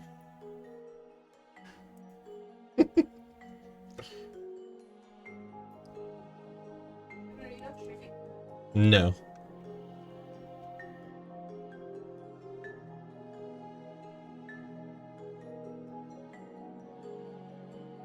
We've got the setup, we just need to make it work. But I'm not entirely sure how to make it work.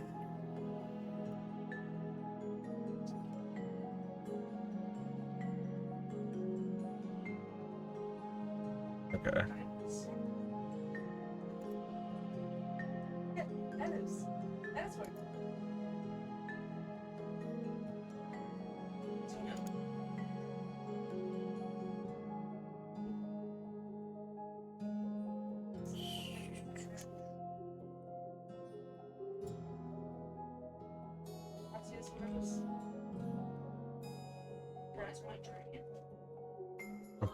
Pretty sure it attaches to the character body. So I couldn't fathom it going to the sprite necessarily. Let me figure out how to hook into player input.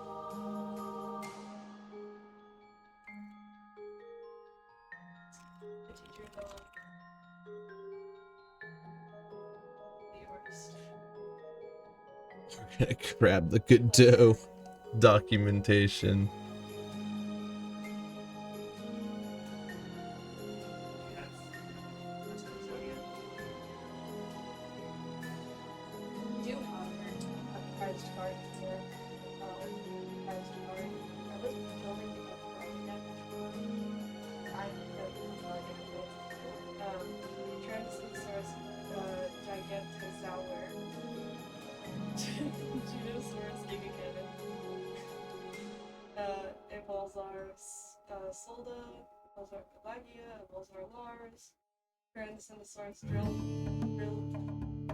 I can't fucking pronounce that.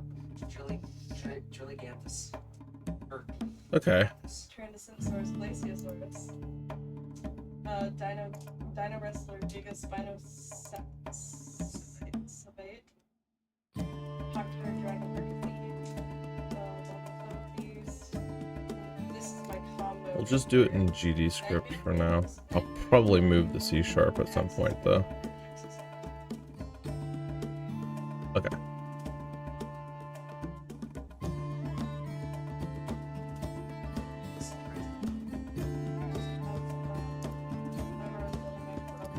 Actually, you know what? We'll do it in C sharp.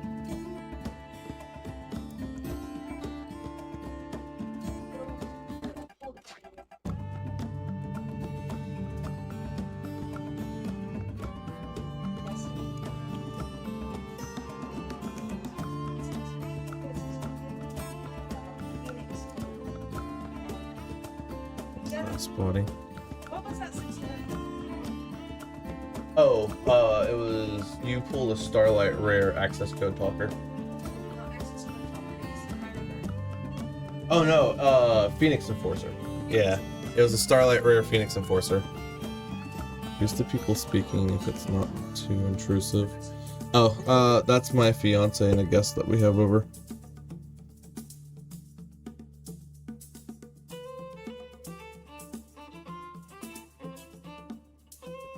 That would be my partner.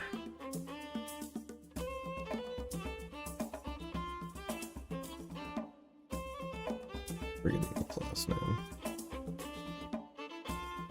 God, I wish I had my other projects. I feel like I need an example script. What am I into?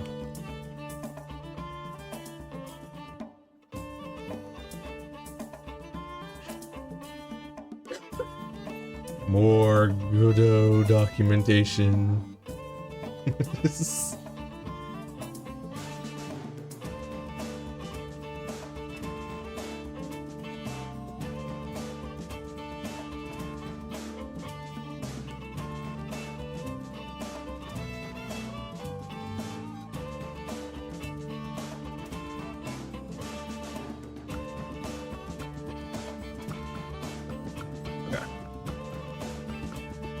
It's slowly but surely coming back to me.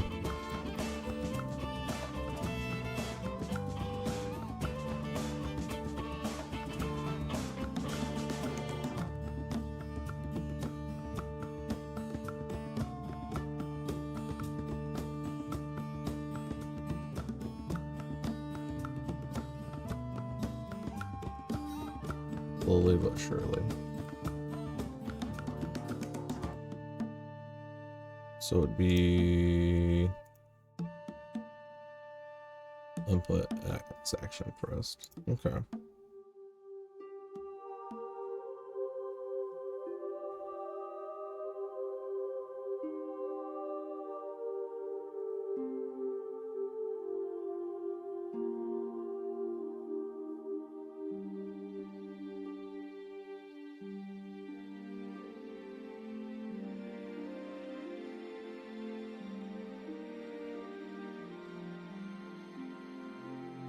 Getting somewhere now.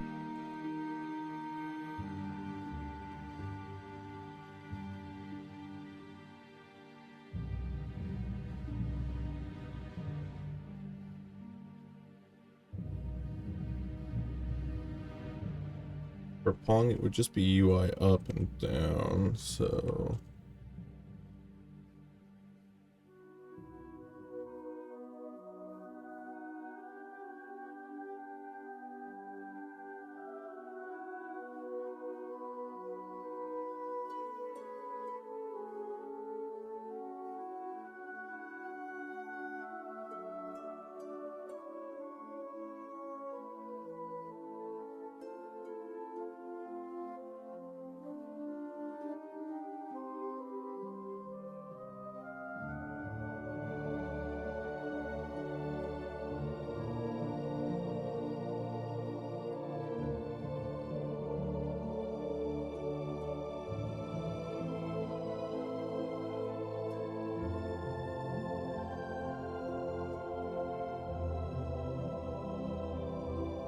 I guess we would need to track the direction and speed.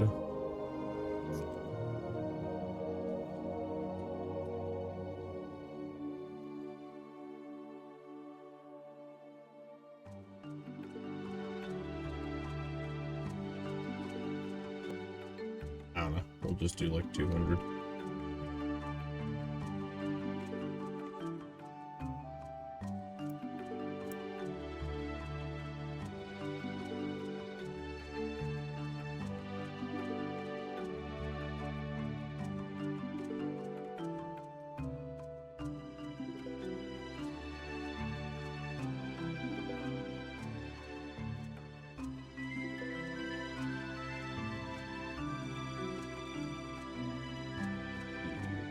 correction.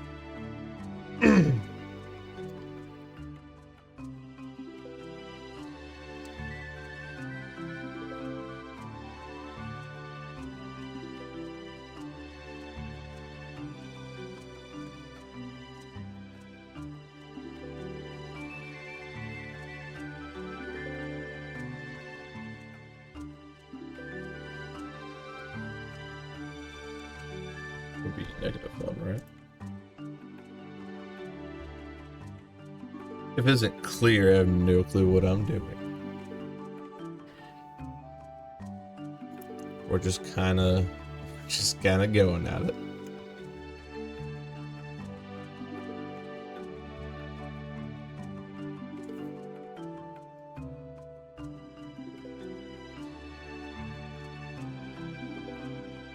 And velocity would be speed times delta, right? That would just be kind of it.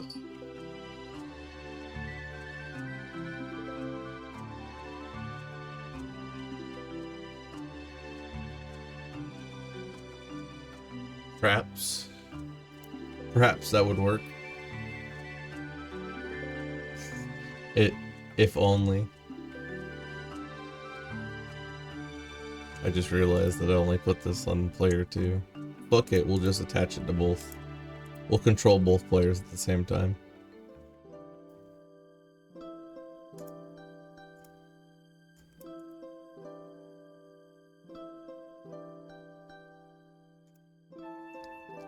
As my friend Rada said, there's joy in fucking around, and knowing what you're doing is overrated.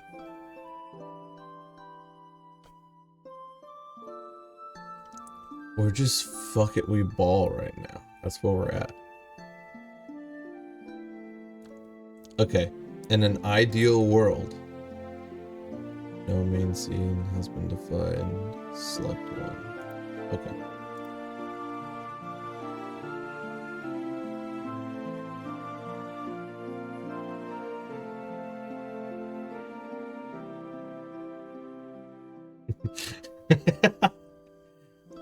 That's a good sign. Oh, it actually turned on. That's crazy. Now if I...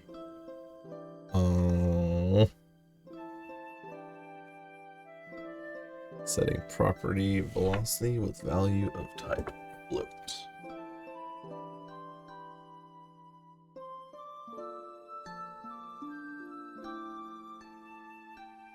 Ugh. Well, shit. It broke it. It begins. Property value, what type of float?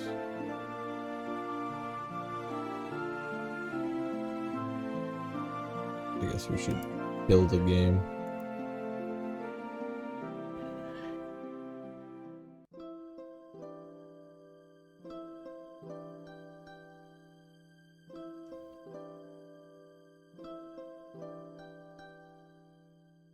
It would be position is velocity times delta.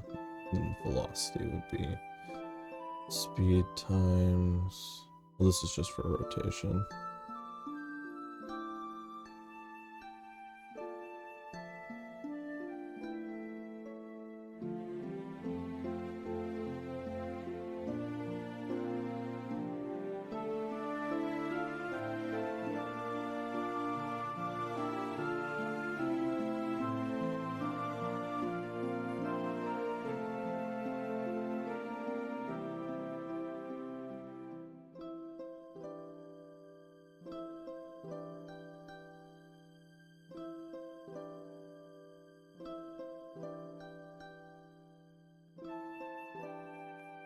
Hmm.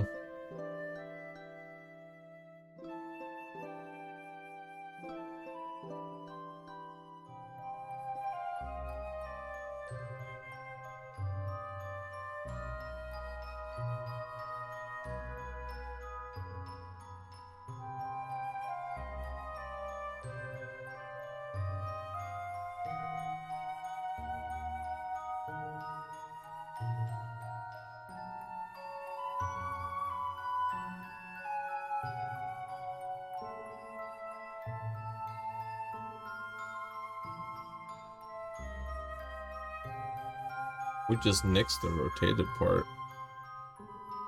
Then we could do position.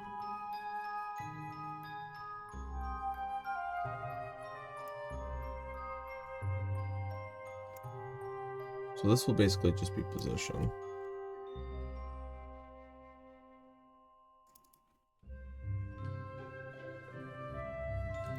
And then var vector or veloc. God, I can't spell that. Velocity b vector 2 up times speed. This would be velocity times delta. I don't think I need to declare. Velocity is just part of it. Yeah. That works. And then we do the same thing here. And then this would be velocity. And maybe that'll work.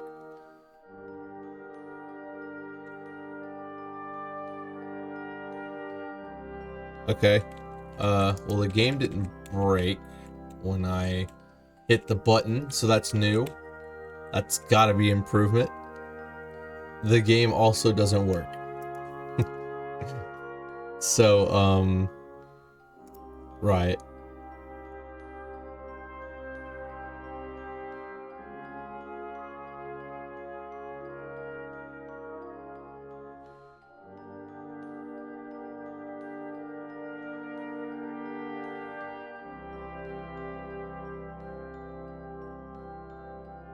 I mean, here it extends Sprite 2D, so maybe it's because I don't have it on Sprite 2D. Maybe I have the code right, I just don't have it attached to the right thing. Which means we need to change the script to actually extend from Sprite 2D.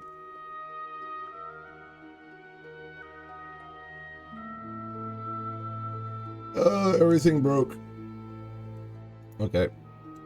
Now we gotta declare velocity as a variable. Okay.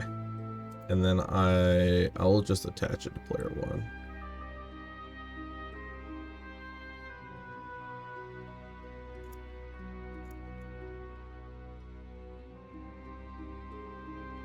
Actually, fuck it, we'll control both of them. For the funsies of it.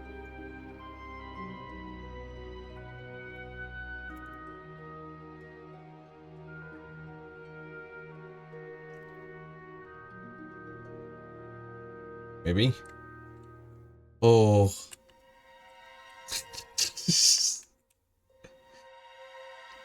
Okay, it did something. I don't really know what it did, but it did something.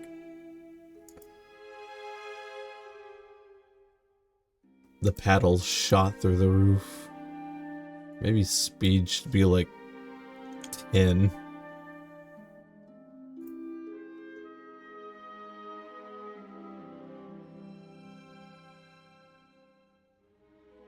Okay. Okay, well that's clearly not working, and changing the speed didn't do dick diddly, so...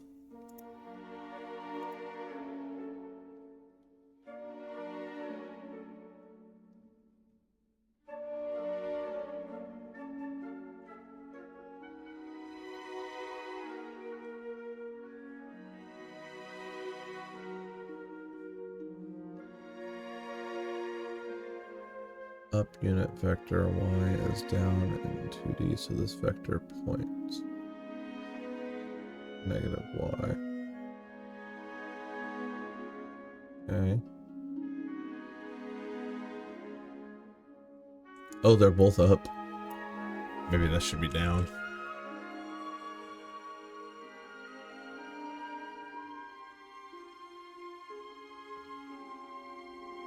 Though I doubt that's what's breaking it. Yeah. Okay, well, it is kind of like shimmying up and down. So it is like trying to do something.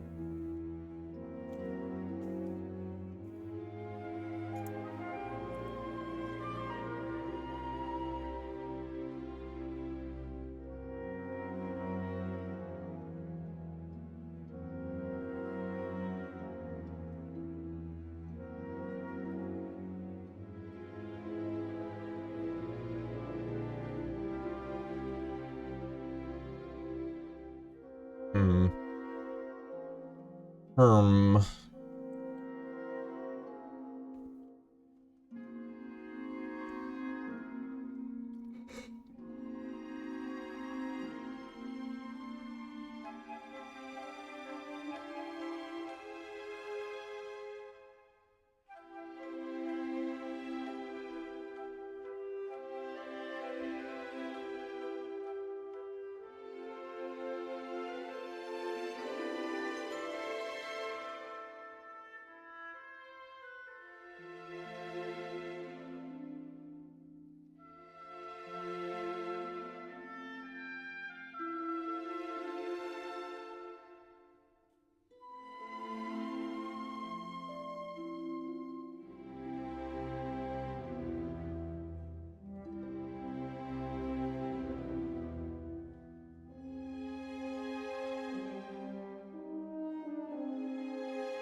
Get the extra fluff out of here.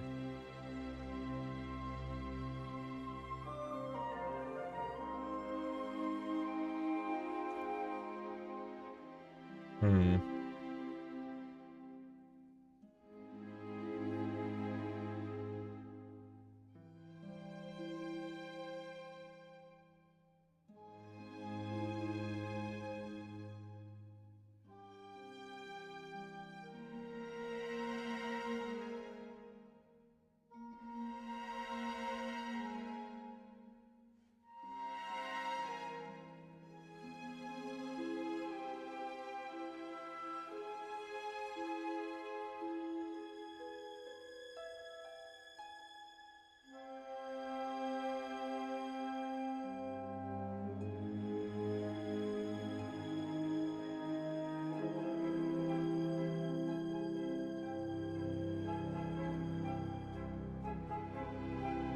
Maybe we don't need direction.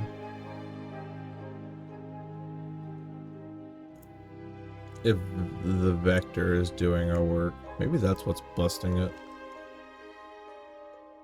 It's not like we're actually doing anything. Well, no, because we weren't doing anything with the direction, so I don't think that's actually going to change anything. I think that was just dead code. It's probably still broken. Yeah, it's still broken.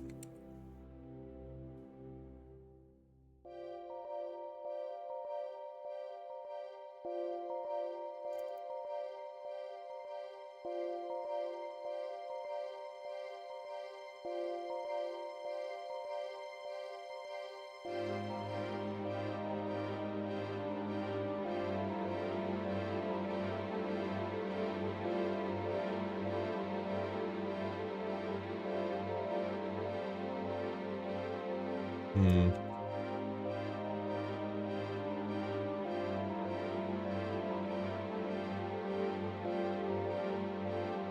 So if I remove speed, nothing happens. It's just so weird the position changes.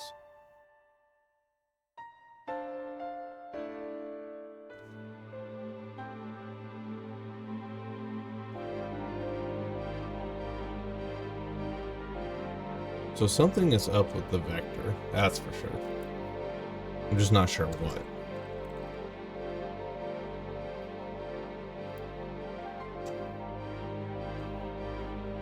It's changing the position, but it's still allowing us to move with speed.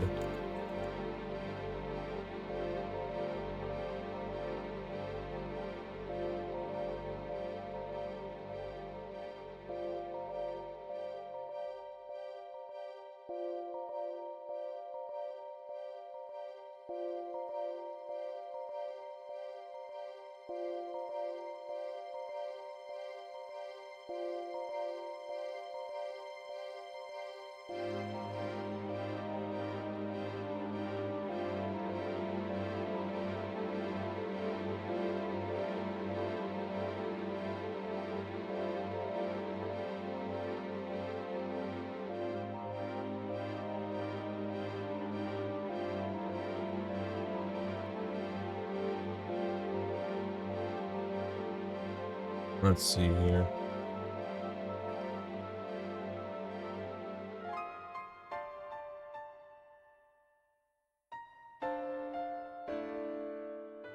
We're going to Reddit again.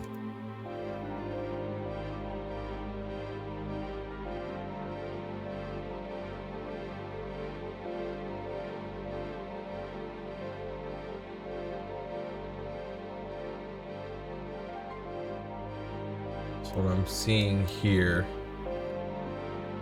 from lovely Reddit, it is the vector. We should just be zeroing it out, and then we can take it apart by the y. So what? Vector 2, 0, y times speed.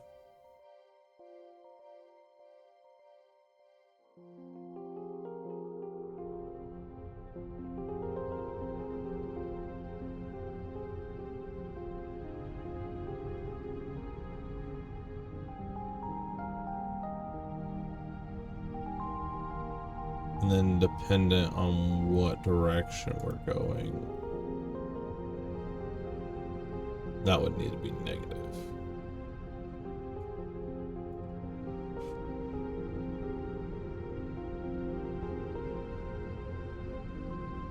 And that should work, right?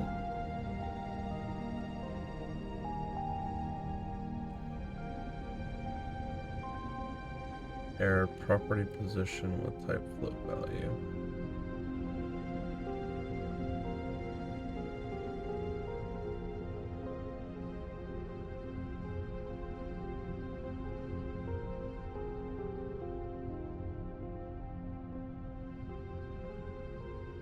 There's something I missed in the lovely Reddit search.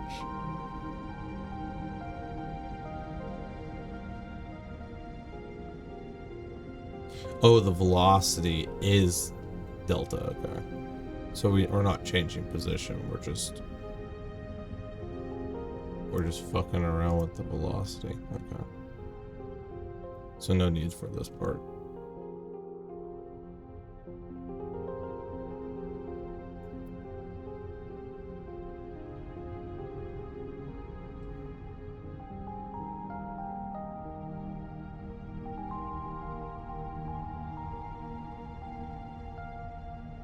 No, but because velocity is not declared. Damn it, I thought this was gonna be simple. They might be using a different node on that example.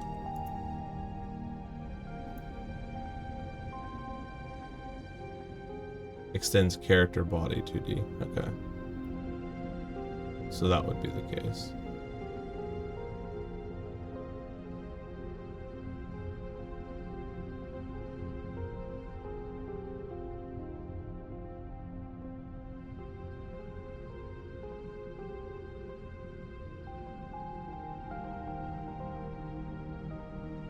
More Godot documentation. I'm gonna collect them like the Infinity Stones.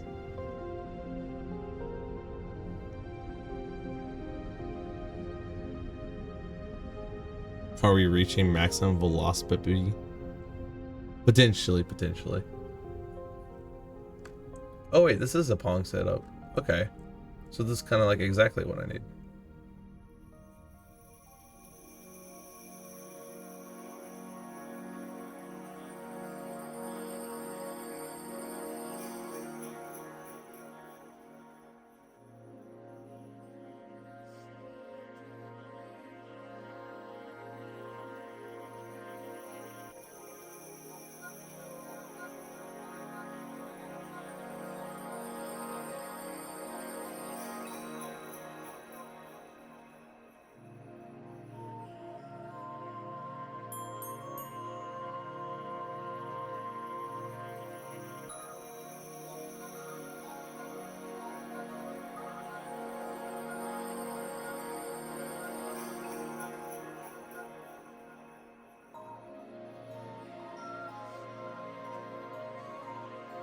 So it's just position y speed times delta. You know, in some way that feels kind of like simplistic, and I should have probably known that.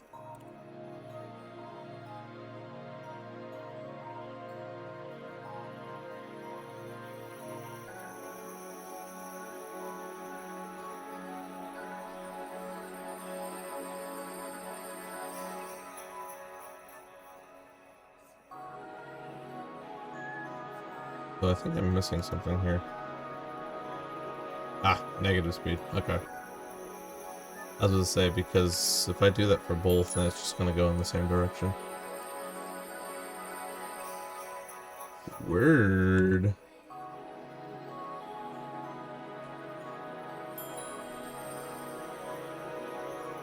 Have we cracked the case? Oh.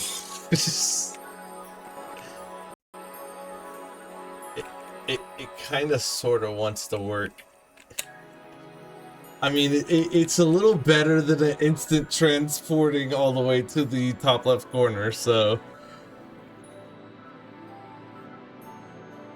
that's some mild progress right there.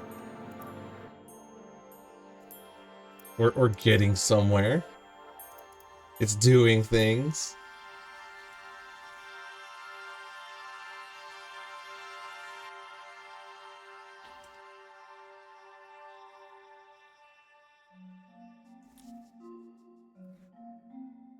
So there's more to the puzzle than just the position. Of course, having Pong work in 8 lines of code is probably unreasonable, so.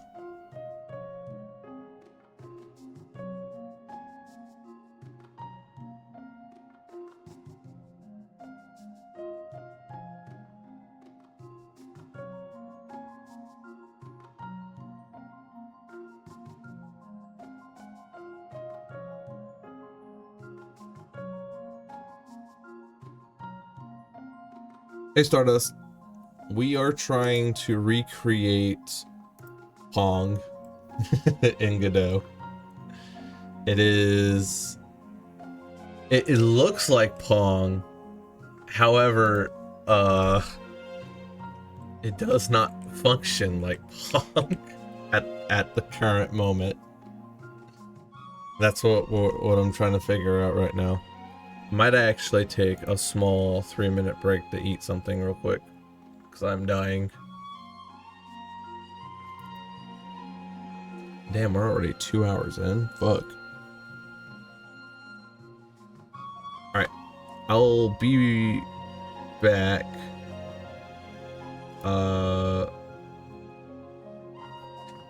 May, I'm gonna need a... I'm gonna... Hang on. We'll just use the water music track thing I see here. We'll be back in about 3 minutes. I'm gonna go find something to eat real quick. My starvation meter is quite high. And then I'm gonna keep pegging away at this. I'll explain more about what I'm doing whenever I come back. Alright. Be back in a bit.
I return.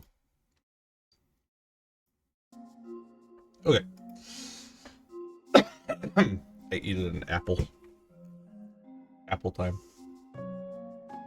So, if you're still there, Stardust, to be more specific about what we're doing, um, the challenge that I found basically instructs 20 different games to make to build game development skills, specifically like coding skills and all the stuff you would need to make games. And for most of the coding I've done up to this point, with a lot of the projects I've done have been done mostly with generative AI. Not that I would have generative AI do all the work, but it would set up the code structure that I would then kind of Lego stitch together in order to make a working project. So there was still some reverse engineering involved, some know-how to get it working the way I specifically wanted it to. But it's also not very efficient to use generative AI. People don't like it. I don't like it. And so the idea with this 20 game challenge is to create 20 different games so I can completely boot, generative AI out of the workflow and actually, be able to do things on my own. So that's today's goal. The first game everyone selected was Pong, as basic as it gets. So that's what we're working on right now. And as you can see, my Pong is not ponging, but we're slowly, steadily trying to figure it out.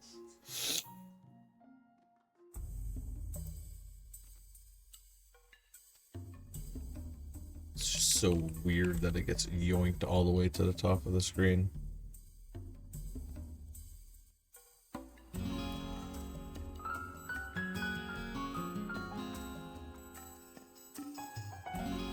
Like I said, I had a feeling that this wasn't going to be done in 8 lines of code, so. Now the real question is, why?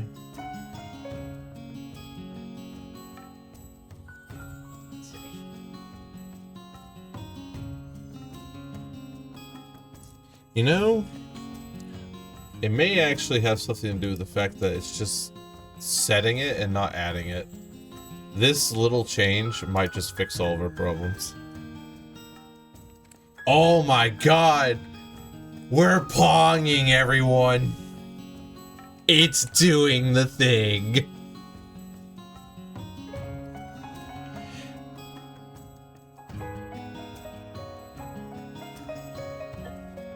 It's me when I miss one character. Actually, though, we basically have a video game now.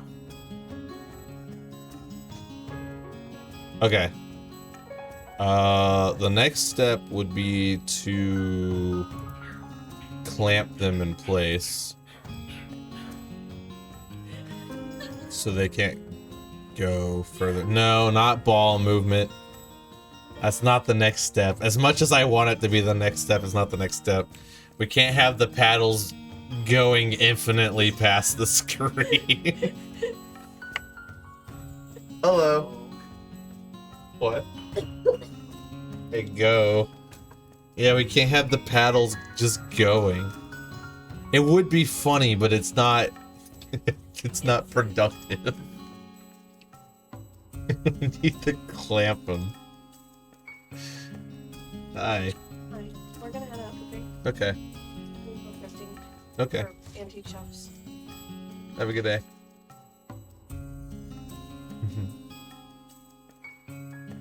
Okay. But you know what? That's progress. That's what that is. Progress.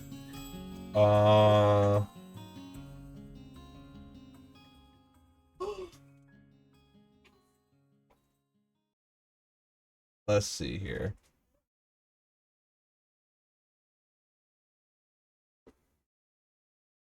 Yes.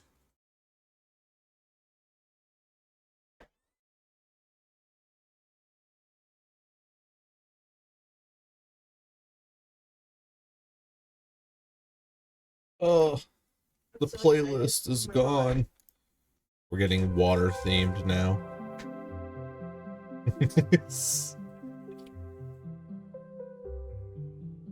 Agua.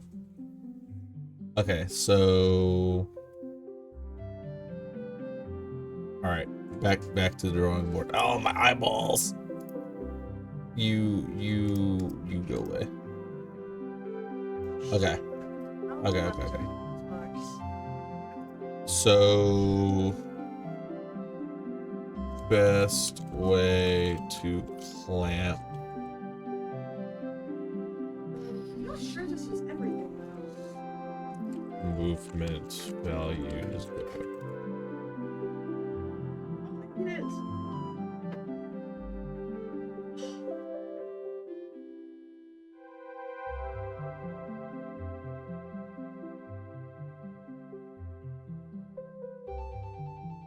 Fuck ton of needles.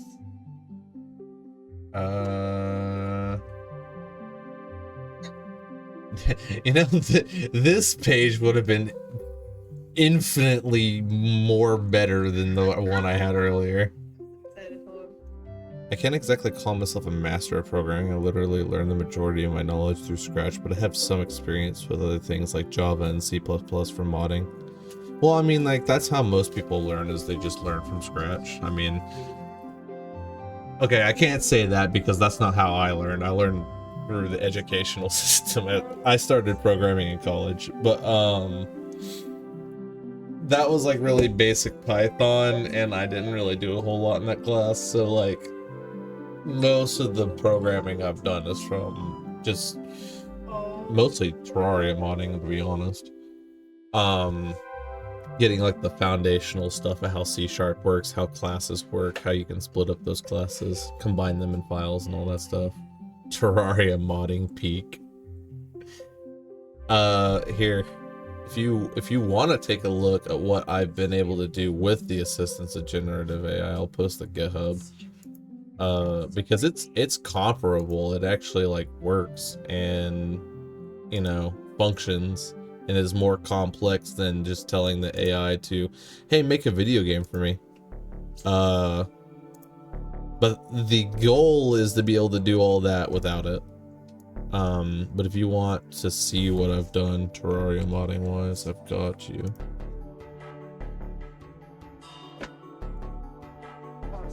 There you go. Kind of basic, not very flashy. I'm still working on it on the side. But kind of give you an idea.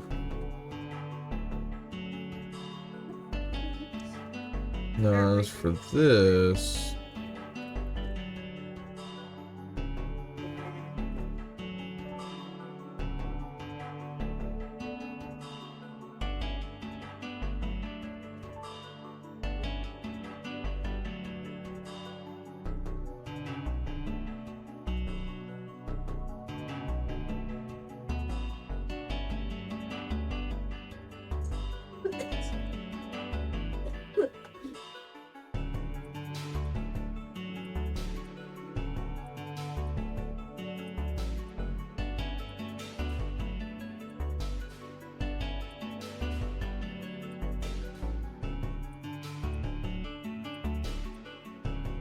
never done anything related to those concepts.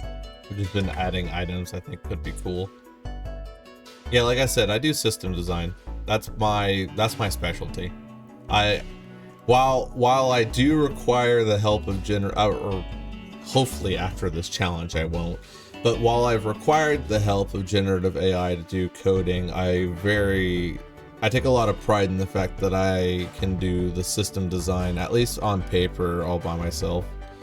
And that mod has got to be probably one of my like more complex systems by far. Quite like it. Anyways, this is not what I need. I see that clamp is just... Oh, the if statements.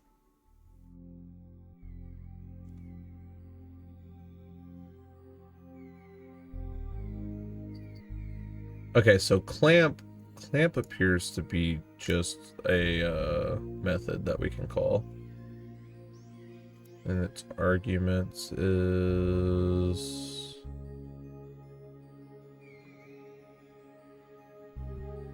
what would be the arguments? We go to Godot. We find out.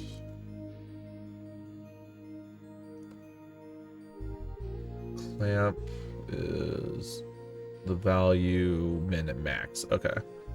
So, okay, that makes sense.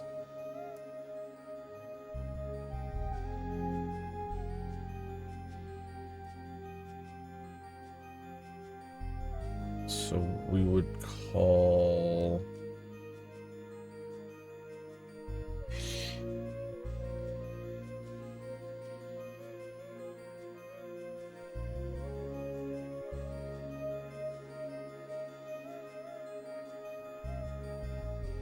what we would call it afterwards. Ideally, maybe, perhaps. Oh shit. Goddamn broke ass mouse. Okay, so we would call clamp on position Y.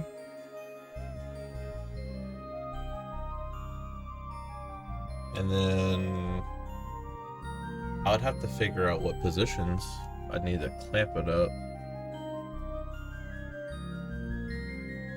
Does Pong let you go all the way to the top of the screen with the paddle? I don't remember. I would assume so.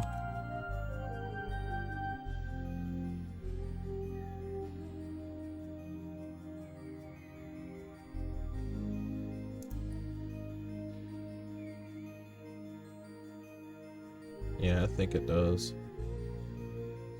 So what minimum would be 0 and the maximum would be like 1080, assumedly.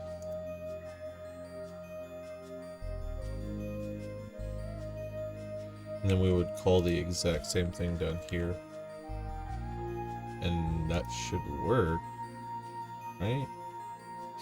Maybe. Oh, okay. So, you're not gonna believe this, everybody. It didn't work.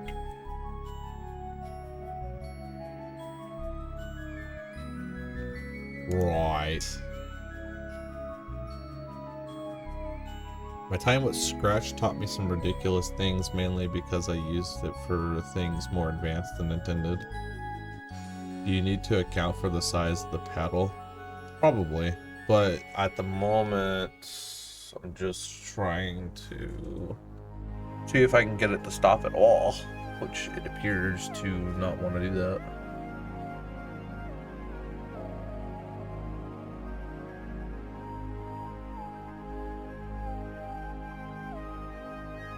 Back to the drawing board. Save me, Reddit. Save me.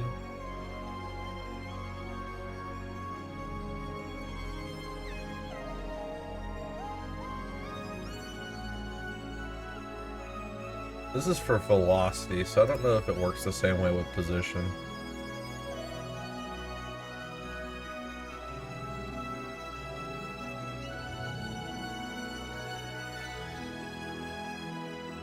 Okay. Lamp. Position. Go.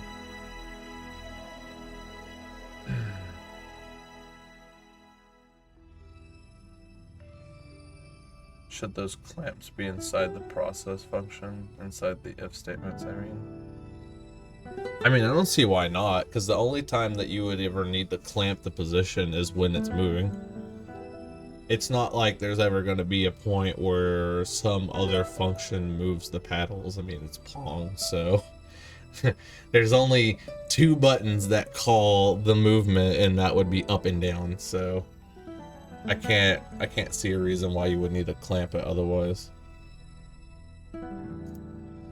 or Reddit. The infinitesimal well of knowledge.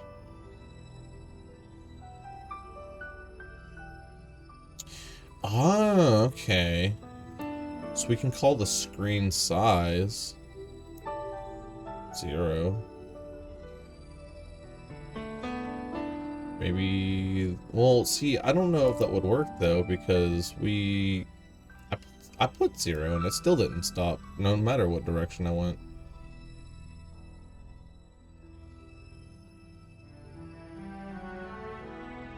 Its position equals, oh, okay. Yeah, you're right. Damn. I'm over here not noticing like important shit. However, I will use screen.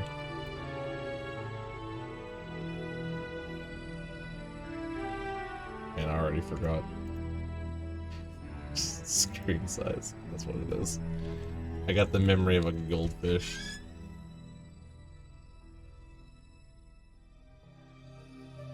And it's not declared.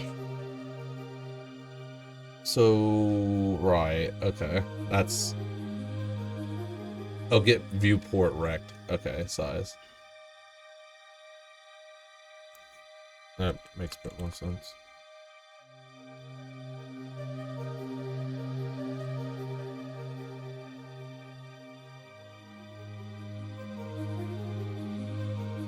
Size. Yeah, okay. I'm not gonna declare it, I'm just gonna put it straight in a clamp.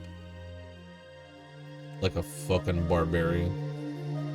And then position equals the clamp.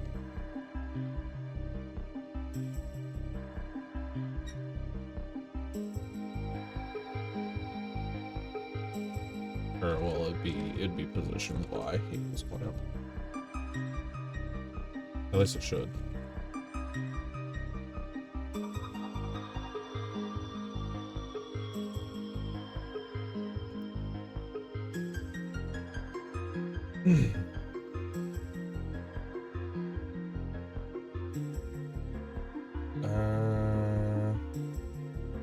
Identifier. Oh, yeah. Man, I'm so bad at this.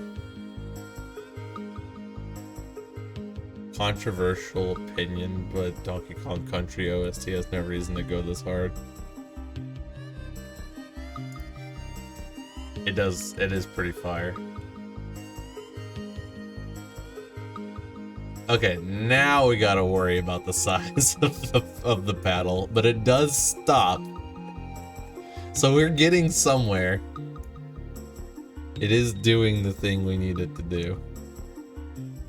Also, for whatever reason, it's like this is a little too big. So like, can I like full screen this? You know what? I'm not gonna worry about it. We're just not gonna worry about that right now. Okay, so we're getting somewhere now. Now it just needs to be the topmost portion of the sprite.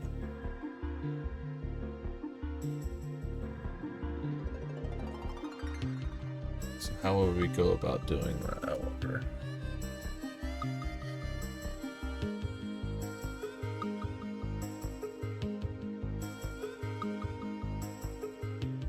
We would just need the topmost portion and the bottommost portion to be the one that gets clamped.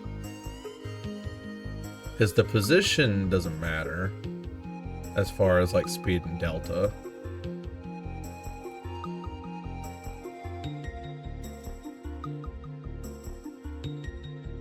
Find sprite height, divide by 2, add it to the lower end of the clamp and subtract the higher end. The lower end of the clamp and subtract from the higher.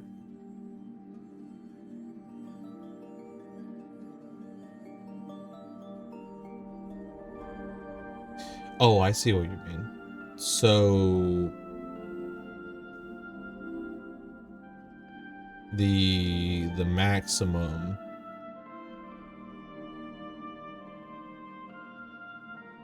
Okay. I get what you're saying though.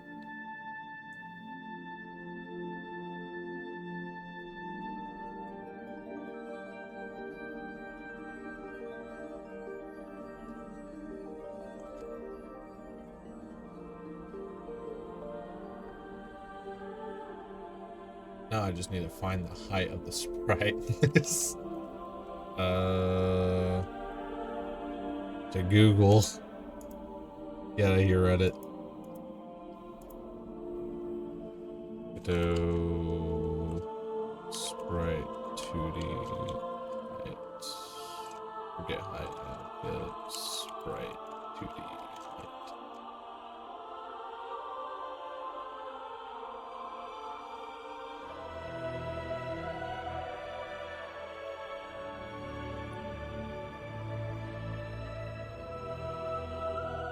Sprite texture, get height. Okay.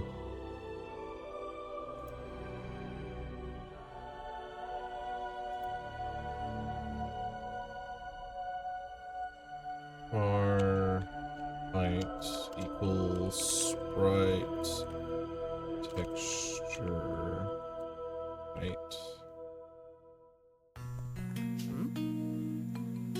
Okay, well I fucked that up. Get sprite.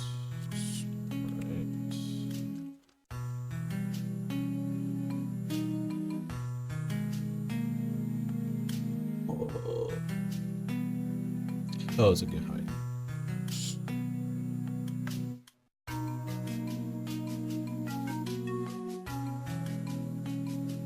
No, still not it though. Right, it would just be texture. Yeah, and then get height. Yeah, there we go. Okay, I figured it out. Grab you, put you down here.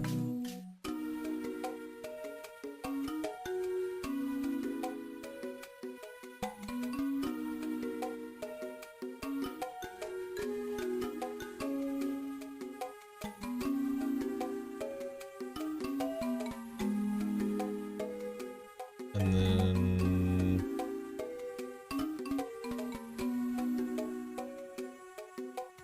well, actually, what we could do instead is we would just do it like, I don't know, buffer. Or we could just directly subtract it by 2 or divide it by 2.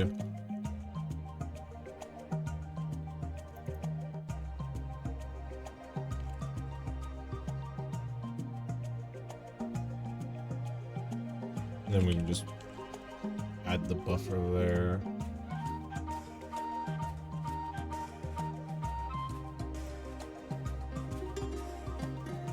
And then here we can just subtract the buffer.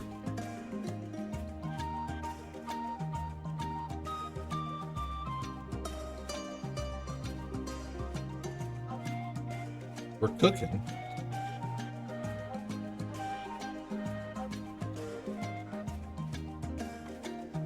And yeah, that should work.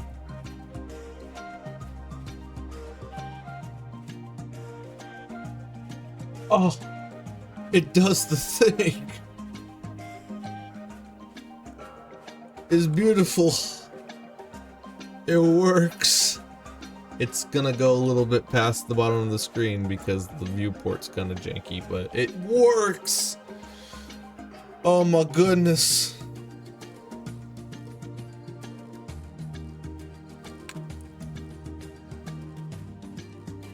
This is so beautiful.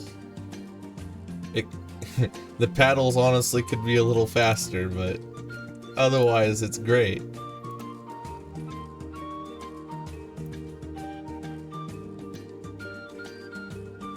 For my speed, maybe like 250.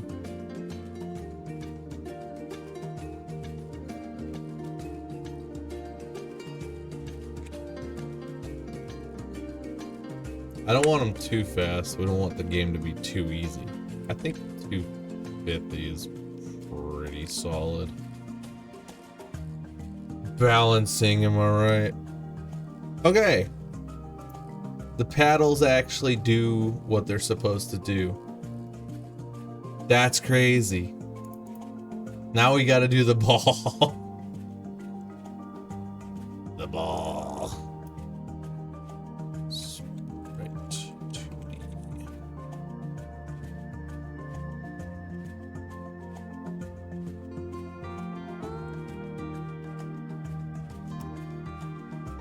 We're also gonna rename this player pedal.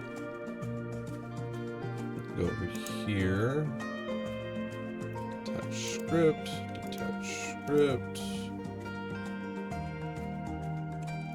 Attach script. Player paddle. Load.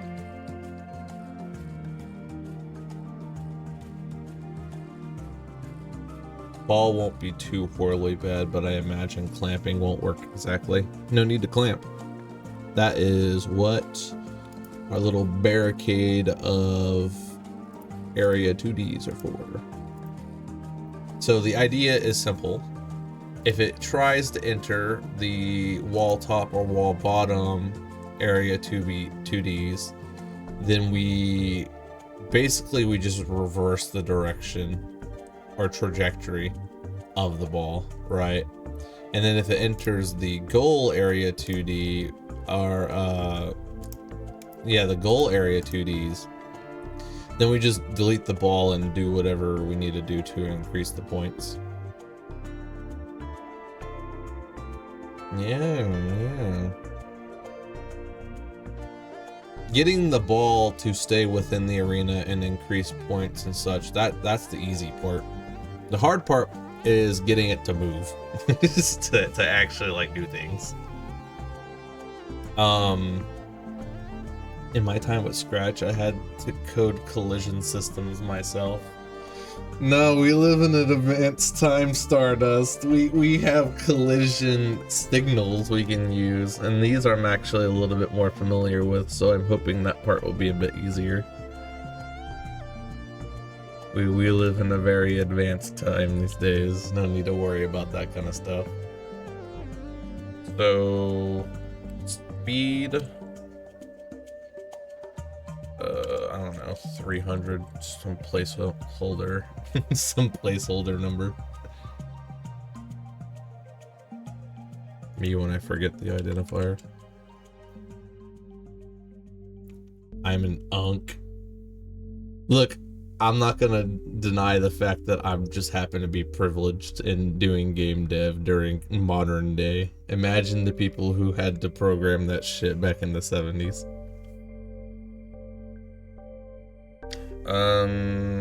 Okay.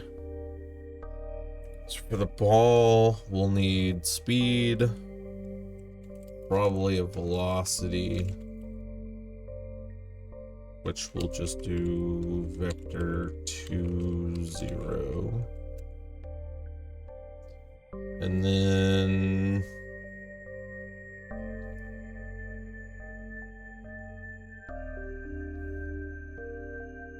probably direction, because we'll want to randomize the direction. That would also be a vector 2, wouldn't it? We'll also zero that. Because we'll want to randomize the starting direction whenever the ball first spawns. And then we'll probably want a starting position too.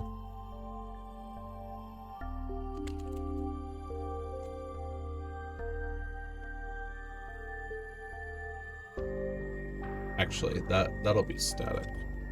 So let me actually find the position. Oh, I'm stupid. I don't know what I'm doing. Ignore me.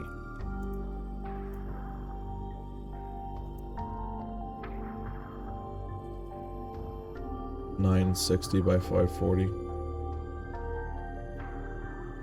So be vector 260 by 540. Perfect.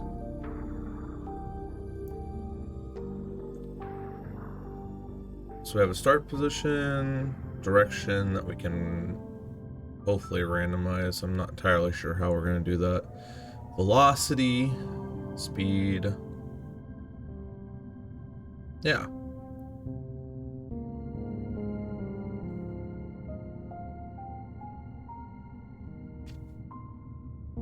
Okay.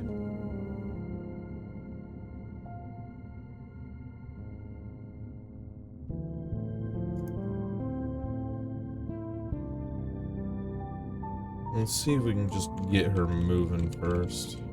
Process delta.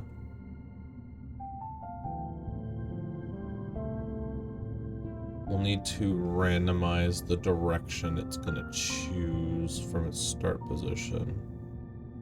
So we'll say that position is equal to start position. Me when I forget the funk.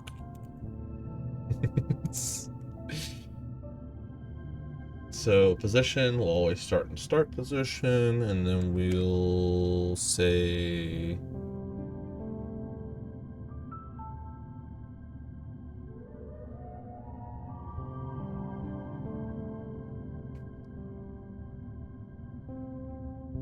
direction.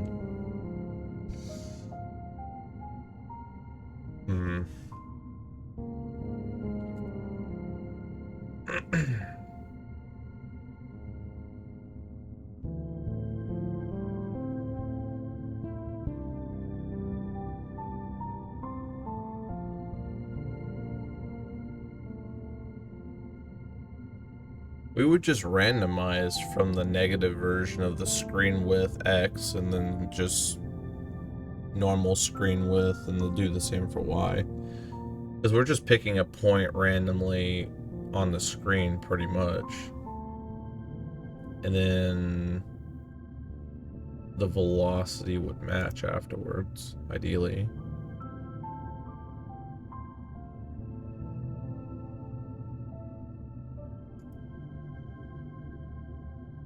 We're getting advanced.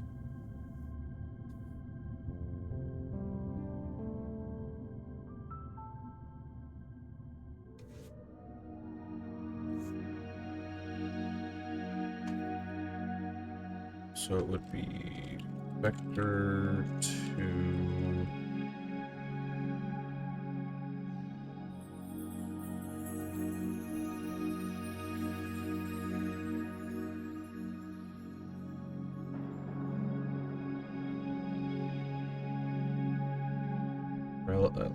Let me grab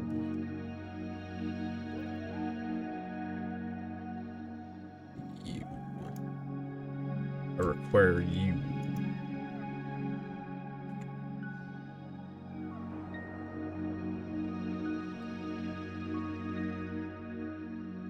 X.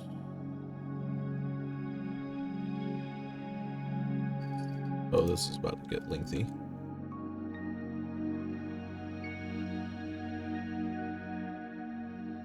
So we'll do var rand x.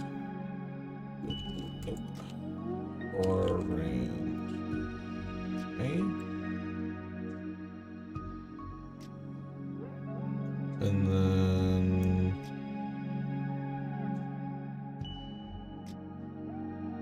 do something along the lines of randomize.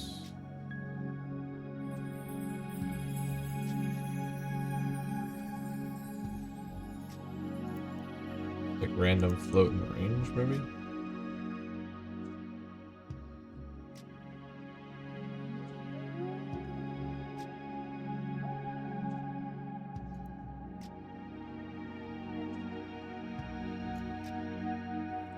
Could work.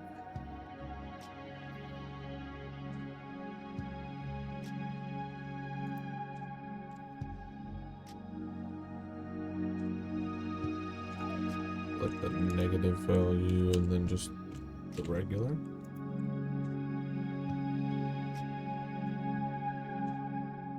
pull you here for the Y's.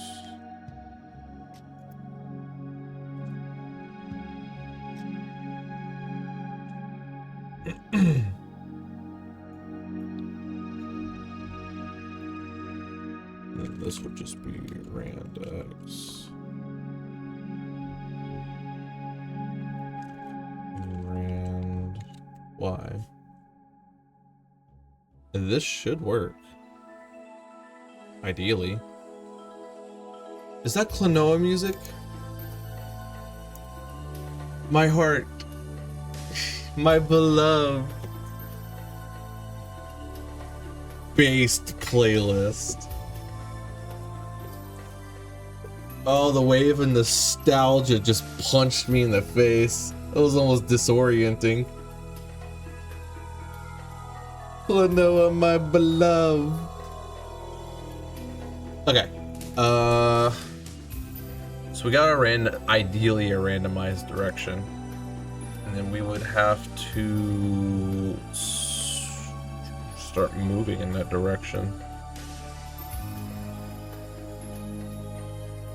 Ideally, would be the way to go about it.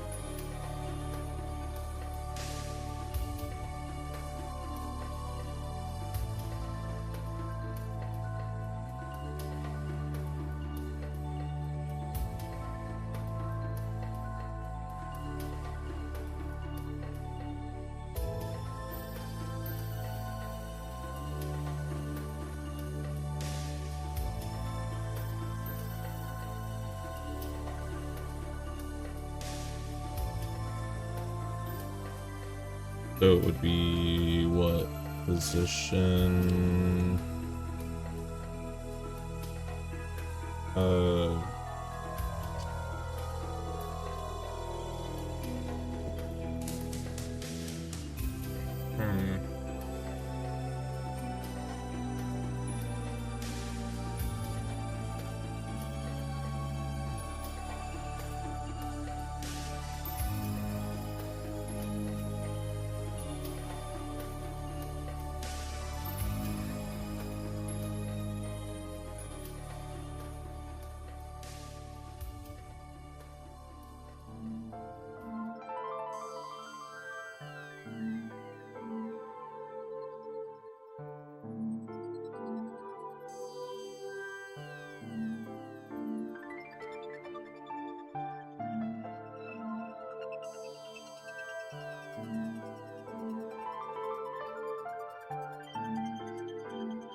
Direction times speed. Maybe we could see if it works. I get the feeling that's not working. No, it didn't work.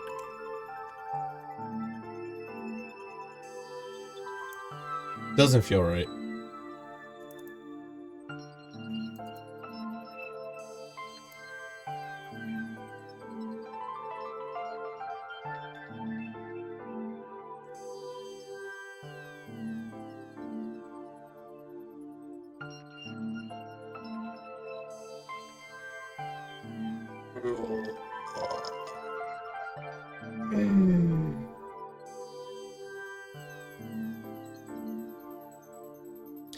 You know, I don't think this is right either.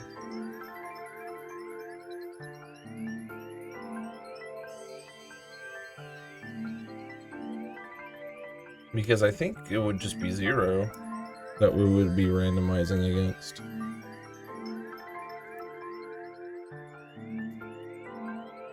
Because the viewport size just gives us the size and like dimensions of this viewport, but not like giving us the negative would send us off screen, I think. I mean, not that it really technically matters because we're just looking for a direction here, but that would technically be more correct, I think. But I'd still need to figure out how to utilize the direction.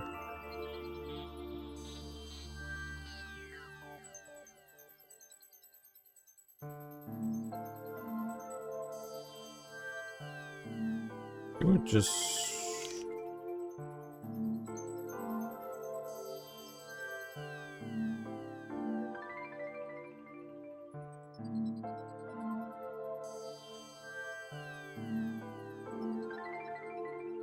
velocity would equal maybe position minus the direction.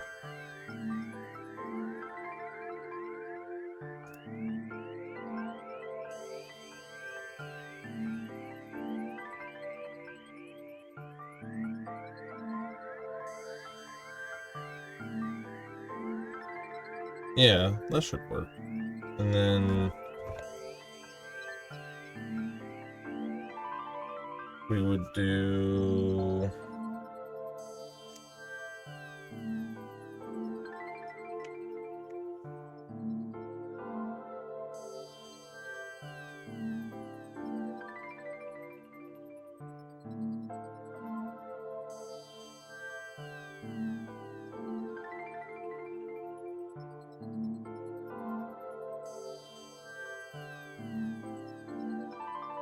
My brain. It's trying to figure it out. Position minus direction, velocity. We would use...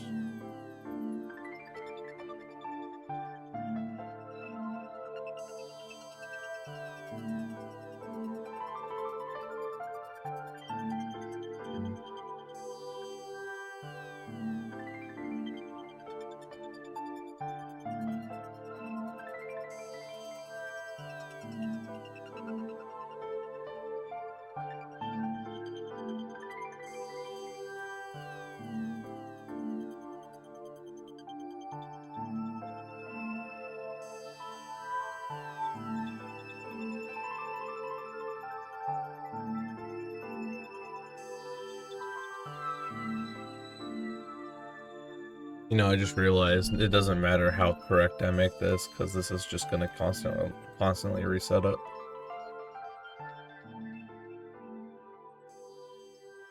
So we would want func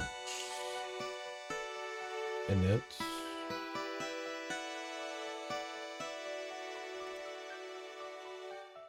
start position.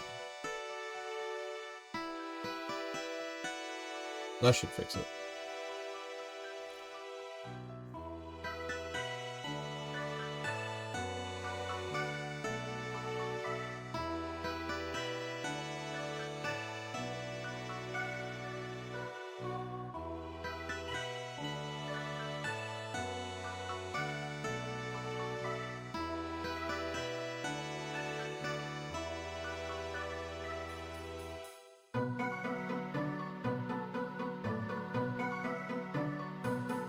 And then what would be position, velocity times speed times delta? Maybe? That might be correct. Could also be horribly wrong. Nothing happened.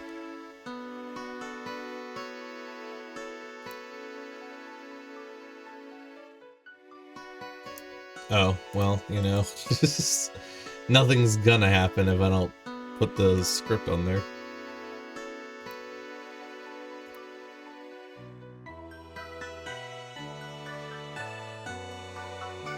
Nothing but big brain plays here. Oh. And the ball is gone. Maybe... Maybe speed should be like 20. Okay, I saw it for a split second. It's doing something, but man, is it moving fast.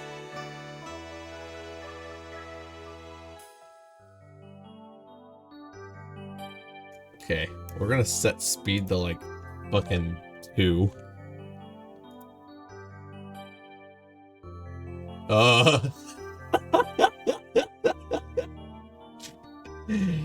It's moving. It's doing stuff.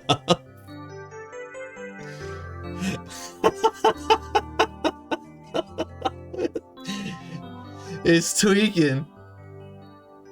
Okay, I think I know why it's doing that.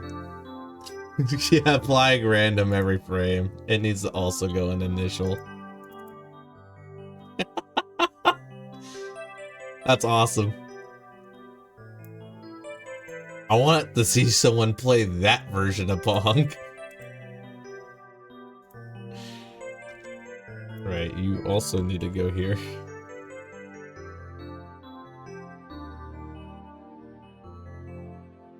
Okay, now we run it. Cool. It zips around at like Mach 20, but like it moves. That's all that matters.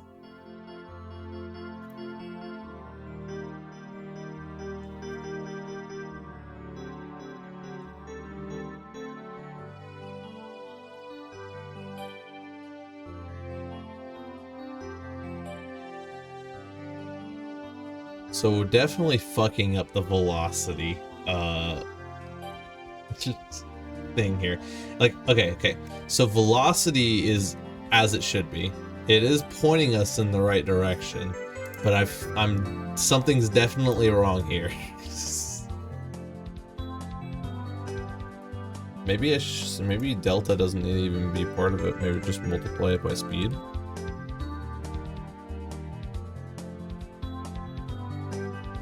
Right. Okay. That didn't work. Even like remotely close. Okay, we multiply it by delta. This is wrong. I know it is. Just kind of want to see what happens. Oh, okay. Well, no. It kind of does what it's supposed to do. It's still moving really fast, but...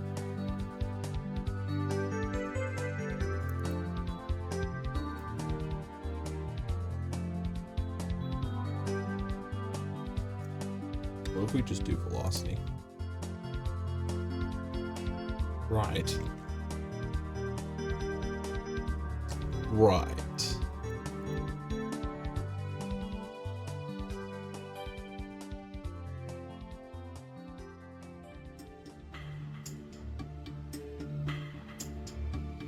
Okay.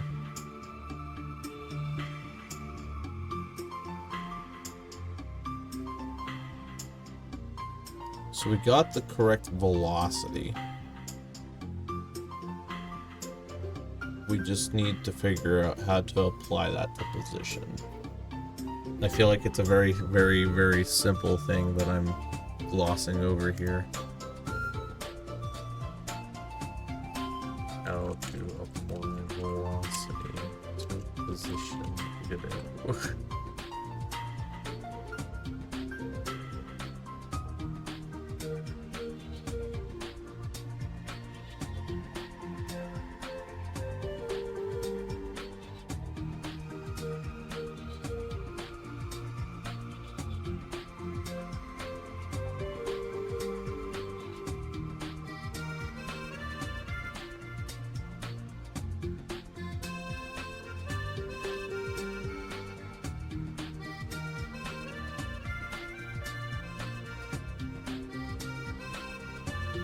Oh, it's so bright.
Maybe multiplying it is the wrong play. Maybe that's the problem.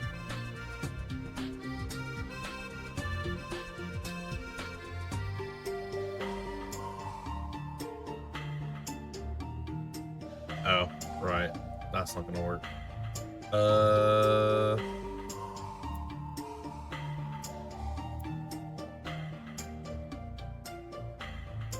Back.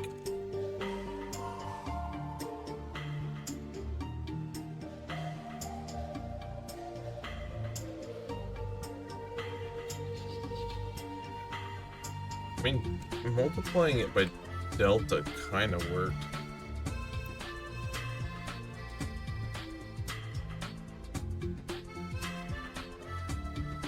It's just moving. This is kind of the problem. Like, I don't have a way to control the speed if I do that.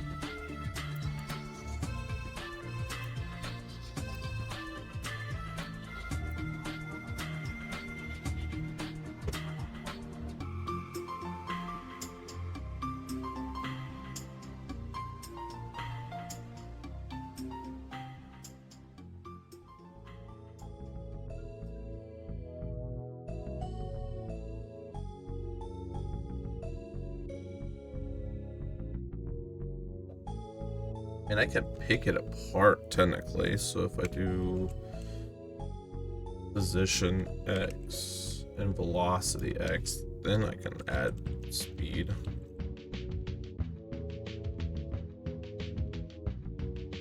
And then if I do the same over here for Y, I can technically use addition if I do that. Maybe addition is the way to do it? No, okay, that didn't work at all. Just goddamn, the speed is just insane.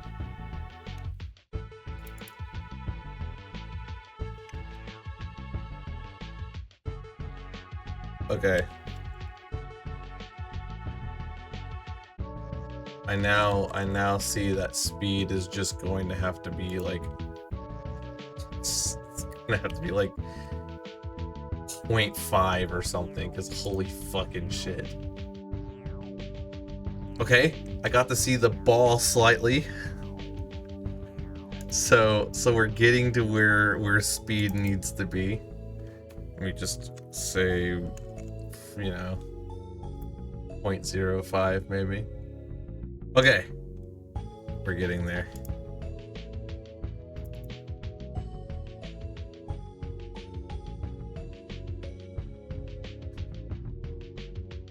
Gonna keep adding zeros until like, okay.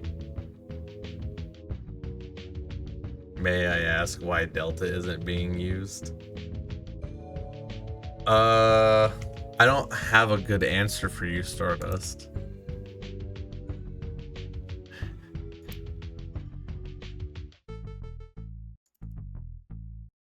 I don't have a great answer for you, to be quite frank.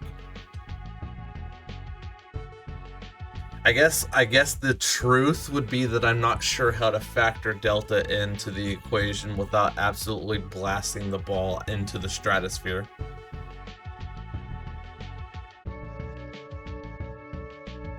Yeah, delta is just based on frames.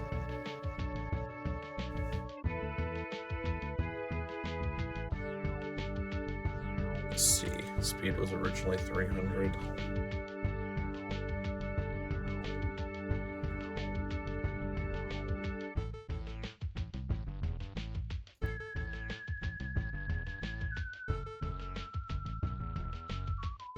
What do you see? Normalize the vector?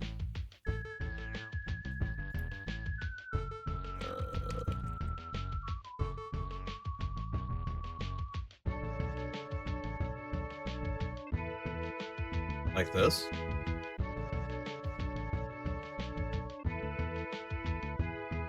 Oh. That was slightly visible.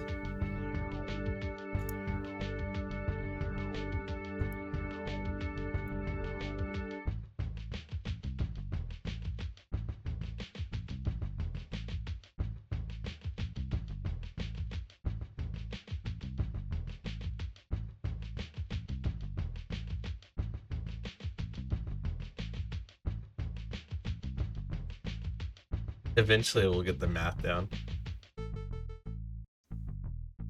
And I guess multiply delta with it as well.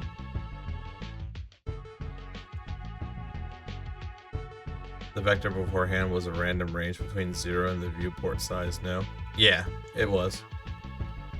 Because the idea is that we're picking a random position within like the view screen, and that position serves as like the random direction the ball's gonna shoot at the beginning of the game, right? And then we just take the velocity of that by subtracting the direction by the current position.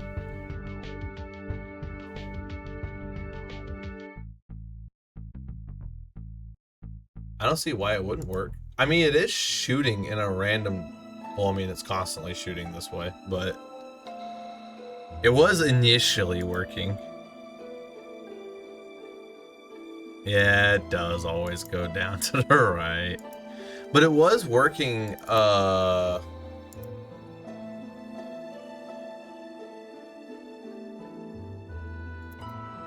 It was working when this was in process and not the initial.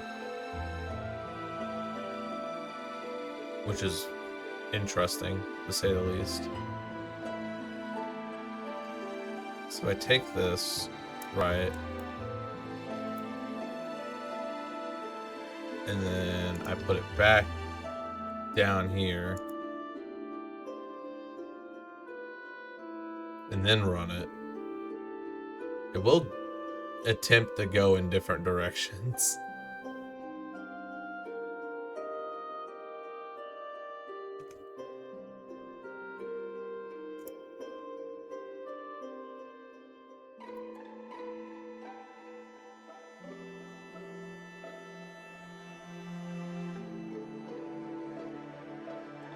At least I think it's going to. It really seems to want to go to the bottom left.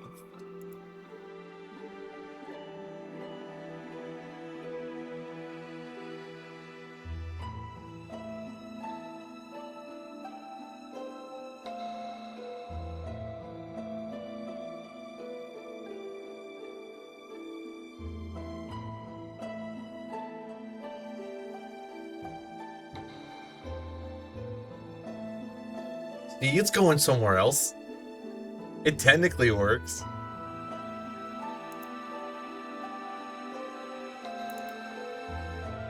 Then you don't need a random vector based on screen chords. You could just use a random vector based on any rotation or based on any value between -1 and 1.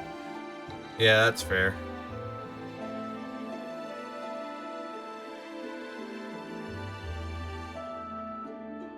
I guess I would like, but where my brain went is that I would have used a random rotation, but I wasn't entirely sure how to do it. But I'd already figured out how to use the viewport, so I figured that that would be, I guess, not consequential to use that. I say, even though it has very clear ramifications.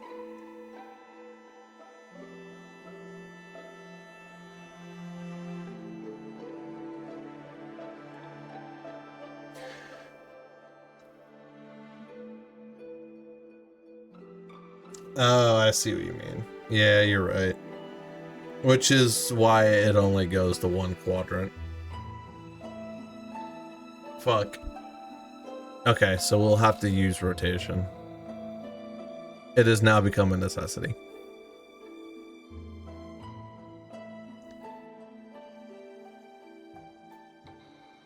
So let me bring this back up.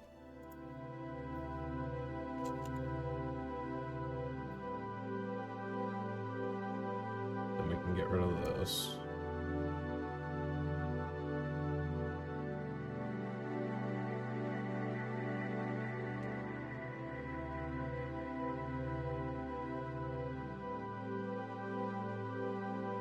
Let's see. So now we just need to grab a random rotation.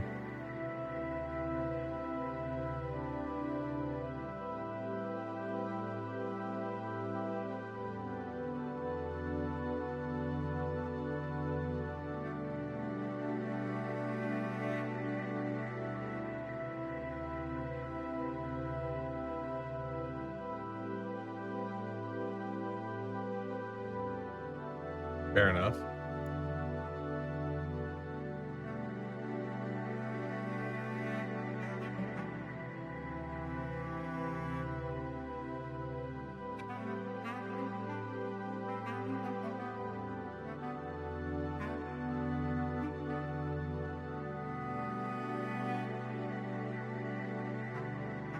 Yeah.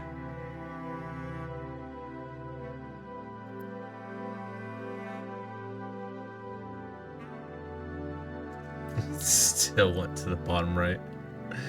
Son of a bitch.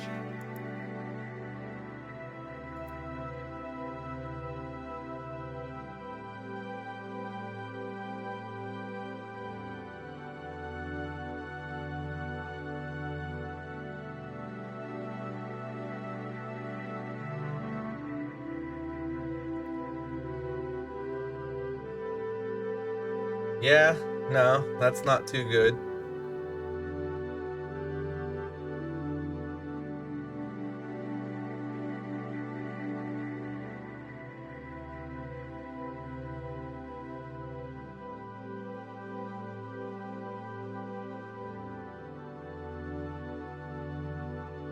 I no wonder why it's doing that.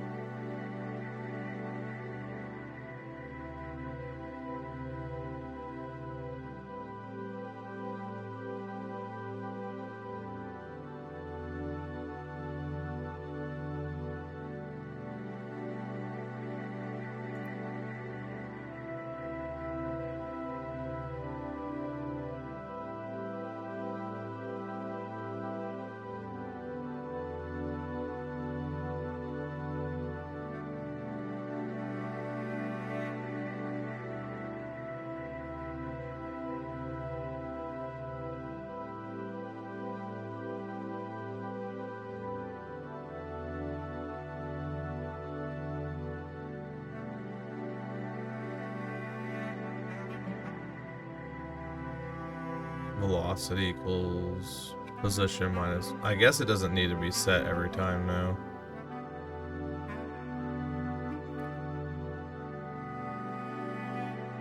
Though it would ideally need to be there.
I really don't know.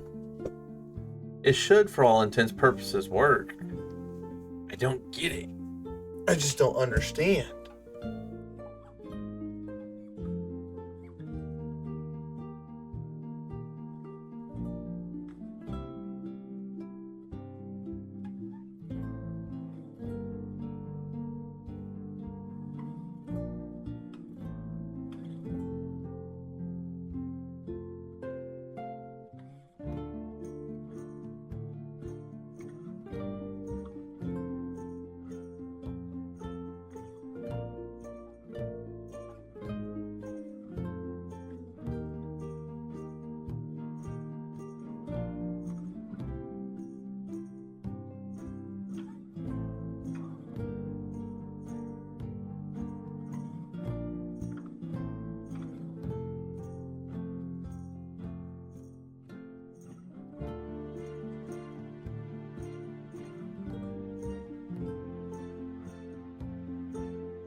Position is 960, 540, which is added to the velocity.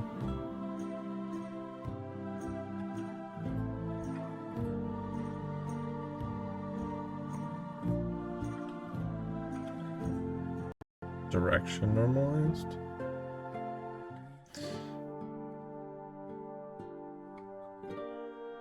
I see. You know, you're probably not wrong about that. So wouldn't we be subtracting rather than adding, if that's the case?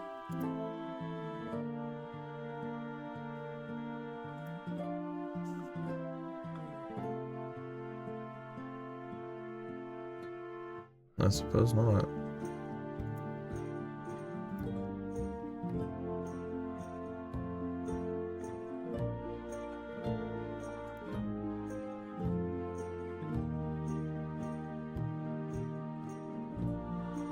Well, it's chosen a different direction, but it's still going in one direction.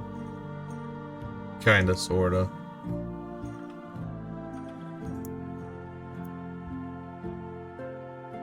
Oh, no. Just my fucking luck. Out of all the places it could be going, it chose like the same 3 different directions. Though I will say it is interesting it's sticking to the right side of the screen.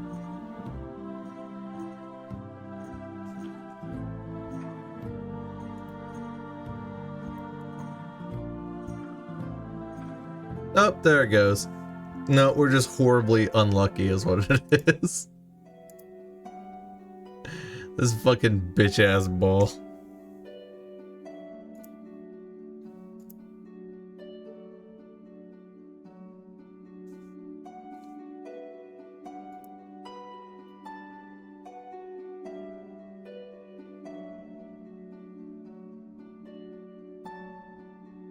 There was this time where I was doing a randomizer for that Reign of Fear mod that I sent you, and how it works is it'll make a list of phobias. So this is like in the case where if you earn only enough fear points for each phobia to get 1, what it'll do is it'll randomize the list of phobias and add 1 to each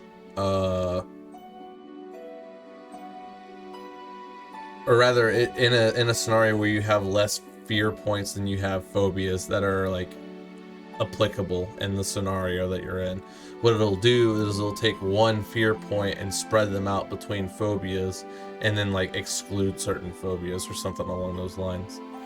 And so it'll randomize the list of phobias in order to do that, and I was using a debug command to randomize that list in order to test it, and out of a list of 5 phobias, I hit the randomize button 5 times and got the same fucking list each time. So I was there scratching my head for 15 minutes trying to figure out why it wasn't working.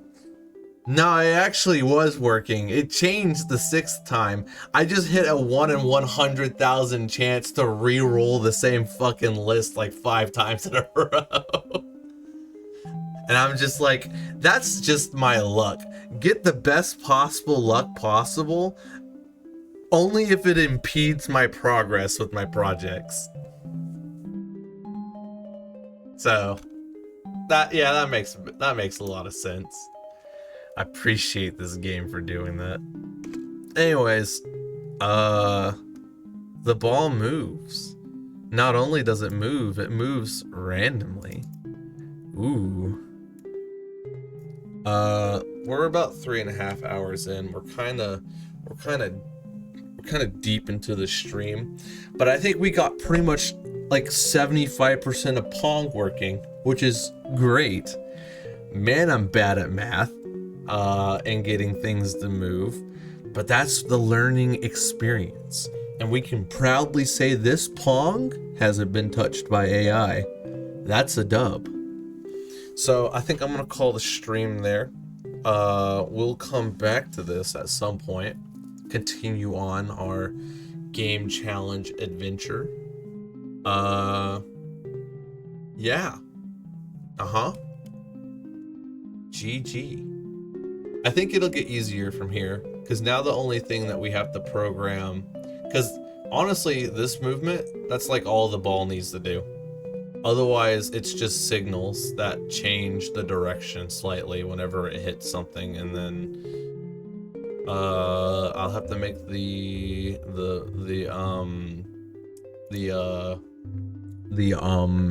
this paddle. This paddle needs to move up and down so you can play against it. But that's all. It's all signal work. Hopefully the AI won't be too difficult to make. I somewhat doubt it. I don't know. We'll figure it out. But yeah, very, very chill stream indeed, May. It's fun. So let me get the raid up. Let's see. We'll raid someone that's making Vigima games. Be a little bit different.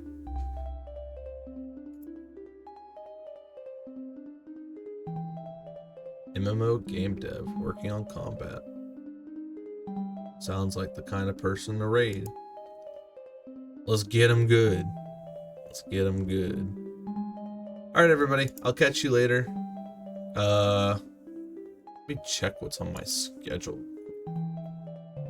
Let me check what I'm doing on my schedule so I can be more specific about what I'm gonna do and when I'm gonna do it. We like a little bit of consistency around here.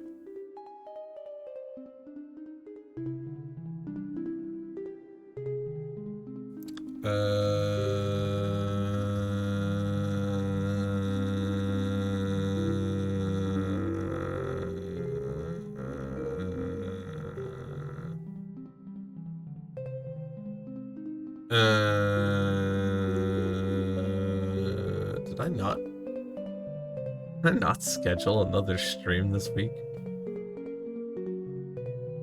That would just be me to forget something like that.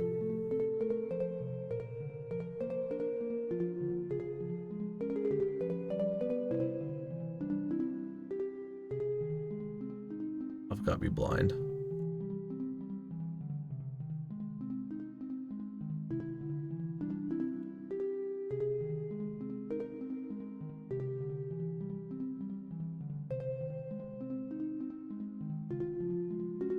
Right. It would seem I forgot. Very classic me move. So we'll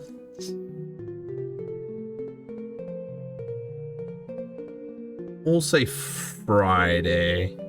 Maybe. We'll see. Friday. That might be a good day.